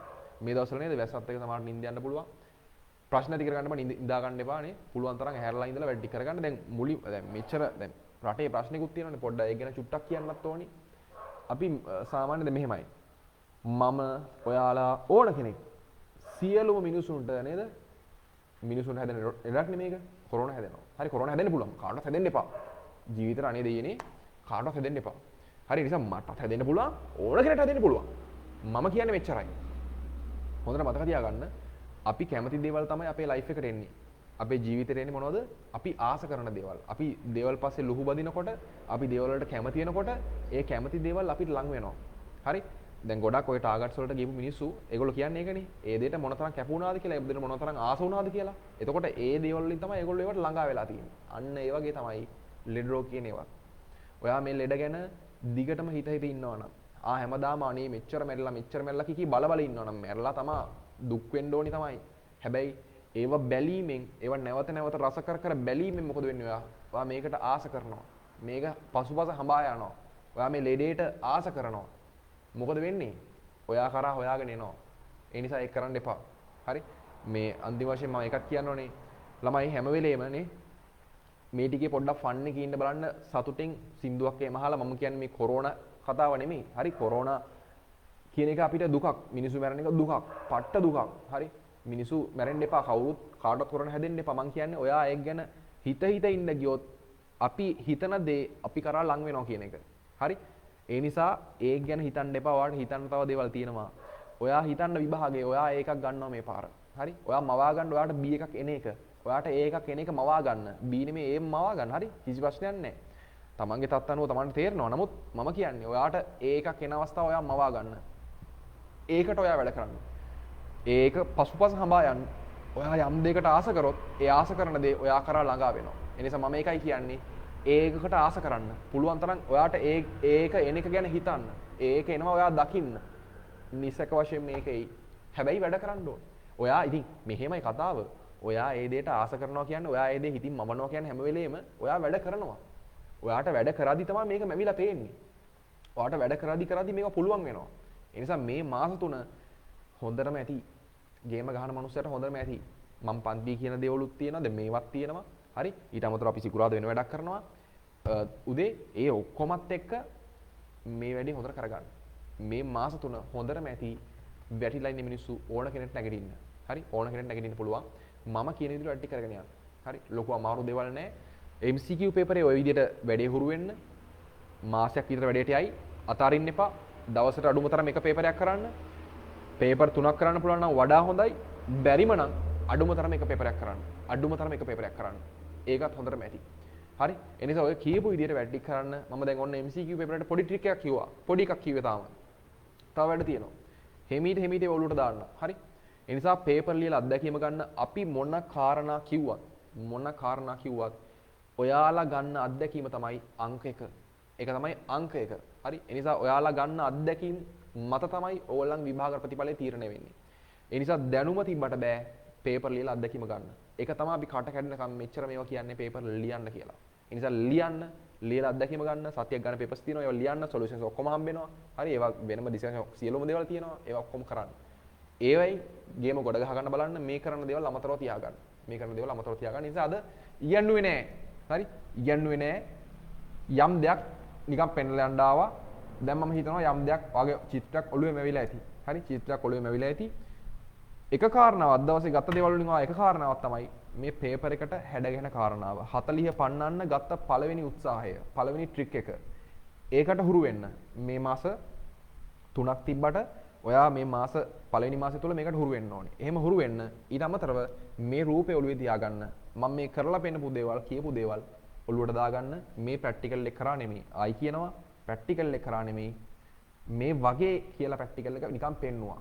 ප්‍රැක්ටිකල් එක පන්ති කරලා තියෙනවා. හරි. ඒව ගැන ලෝඩ් හිතන්න ඕනේ නැහැ. හරි. ඒක හොඳට බලාගන්න. ඊට පස්සේ මම කියන්නේ මේ කරපු දේ නිකන් දල වශයෙන් ඔළුවේ තියාගන්න මොකද්ද උනේ කියලා. හරි. එහෙනම් අපි වැඩේ එතන ඉවර කරන්නයි බලාපොරොත්තු. තව කාරණා තියෙනවා. අපි ඉස්සරහට ලස්සනට මේ කාරණා ටික ගෙන එන්න. හරි. තව කාරණා තියෙනවා ගොඩක් කාරණා. ඒ හැම කාරණාවම එකතු වෙයි විභාගේ පාස් වෙන්න. හරි. මොකද එක දෙයකින් විතරක් පාස් වෙන දෙයක් නෙමෙයි විභාග කියන්නේ. විභාගේ පාස් වෙන්න කාරණා ගොඩක් බලපානවා. ඉගෙන ගන්න ඕන ළමයි පේපර් ලියන්න ඕනි. නැවත නැවත කලින් ඒවා බලන්න ඕනි. ඒ කියන්නේ පාඩම් කරන්න ඕනි. පාඩම් කරනවා අඩු කරගන්න පුළුවන් මොන ක්‍රමෙන්ද? පන්ති අවබෝධයෙන් ඉඳලා වැඩ කරනවා.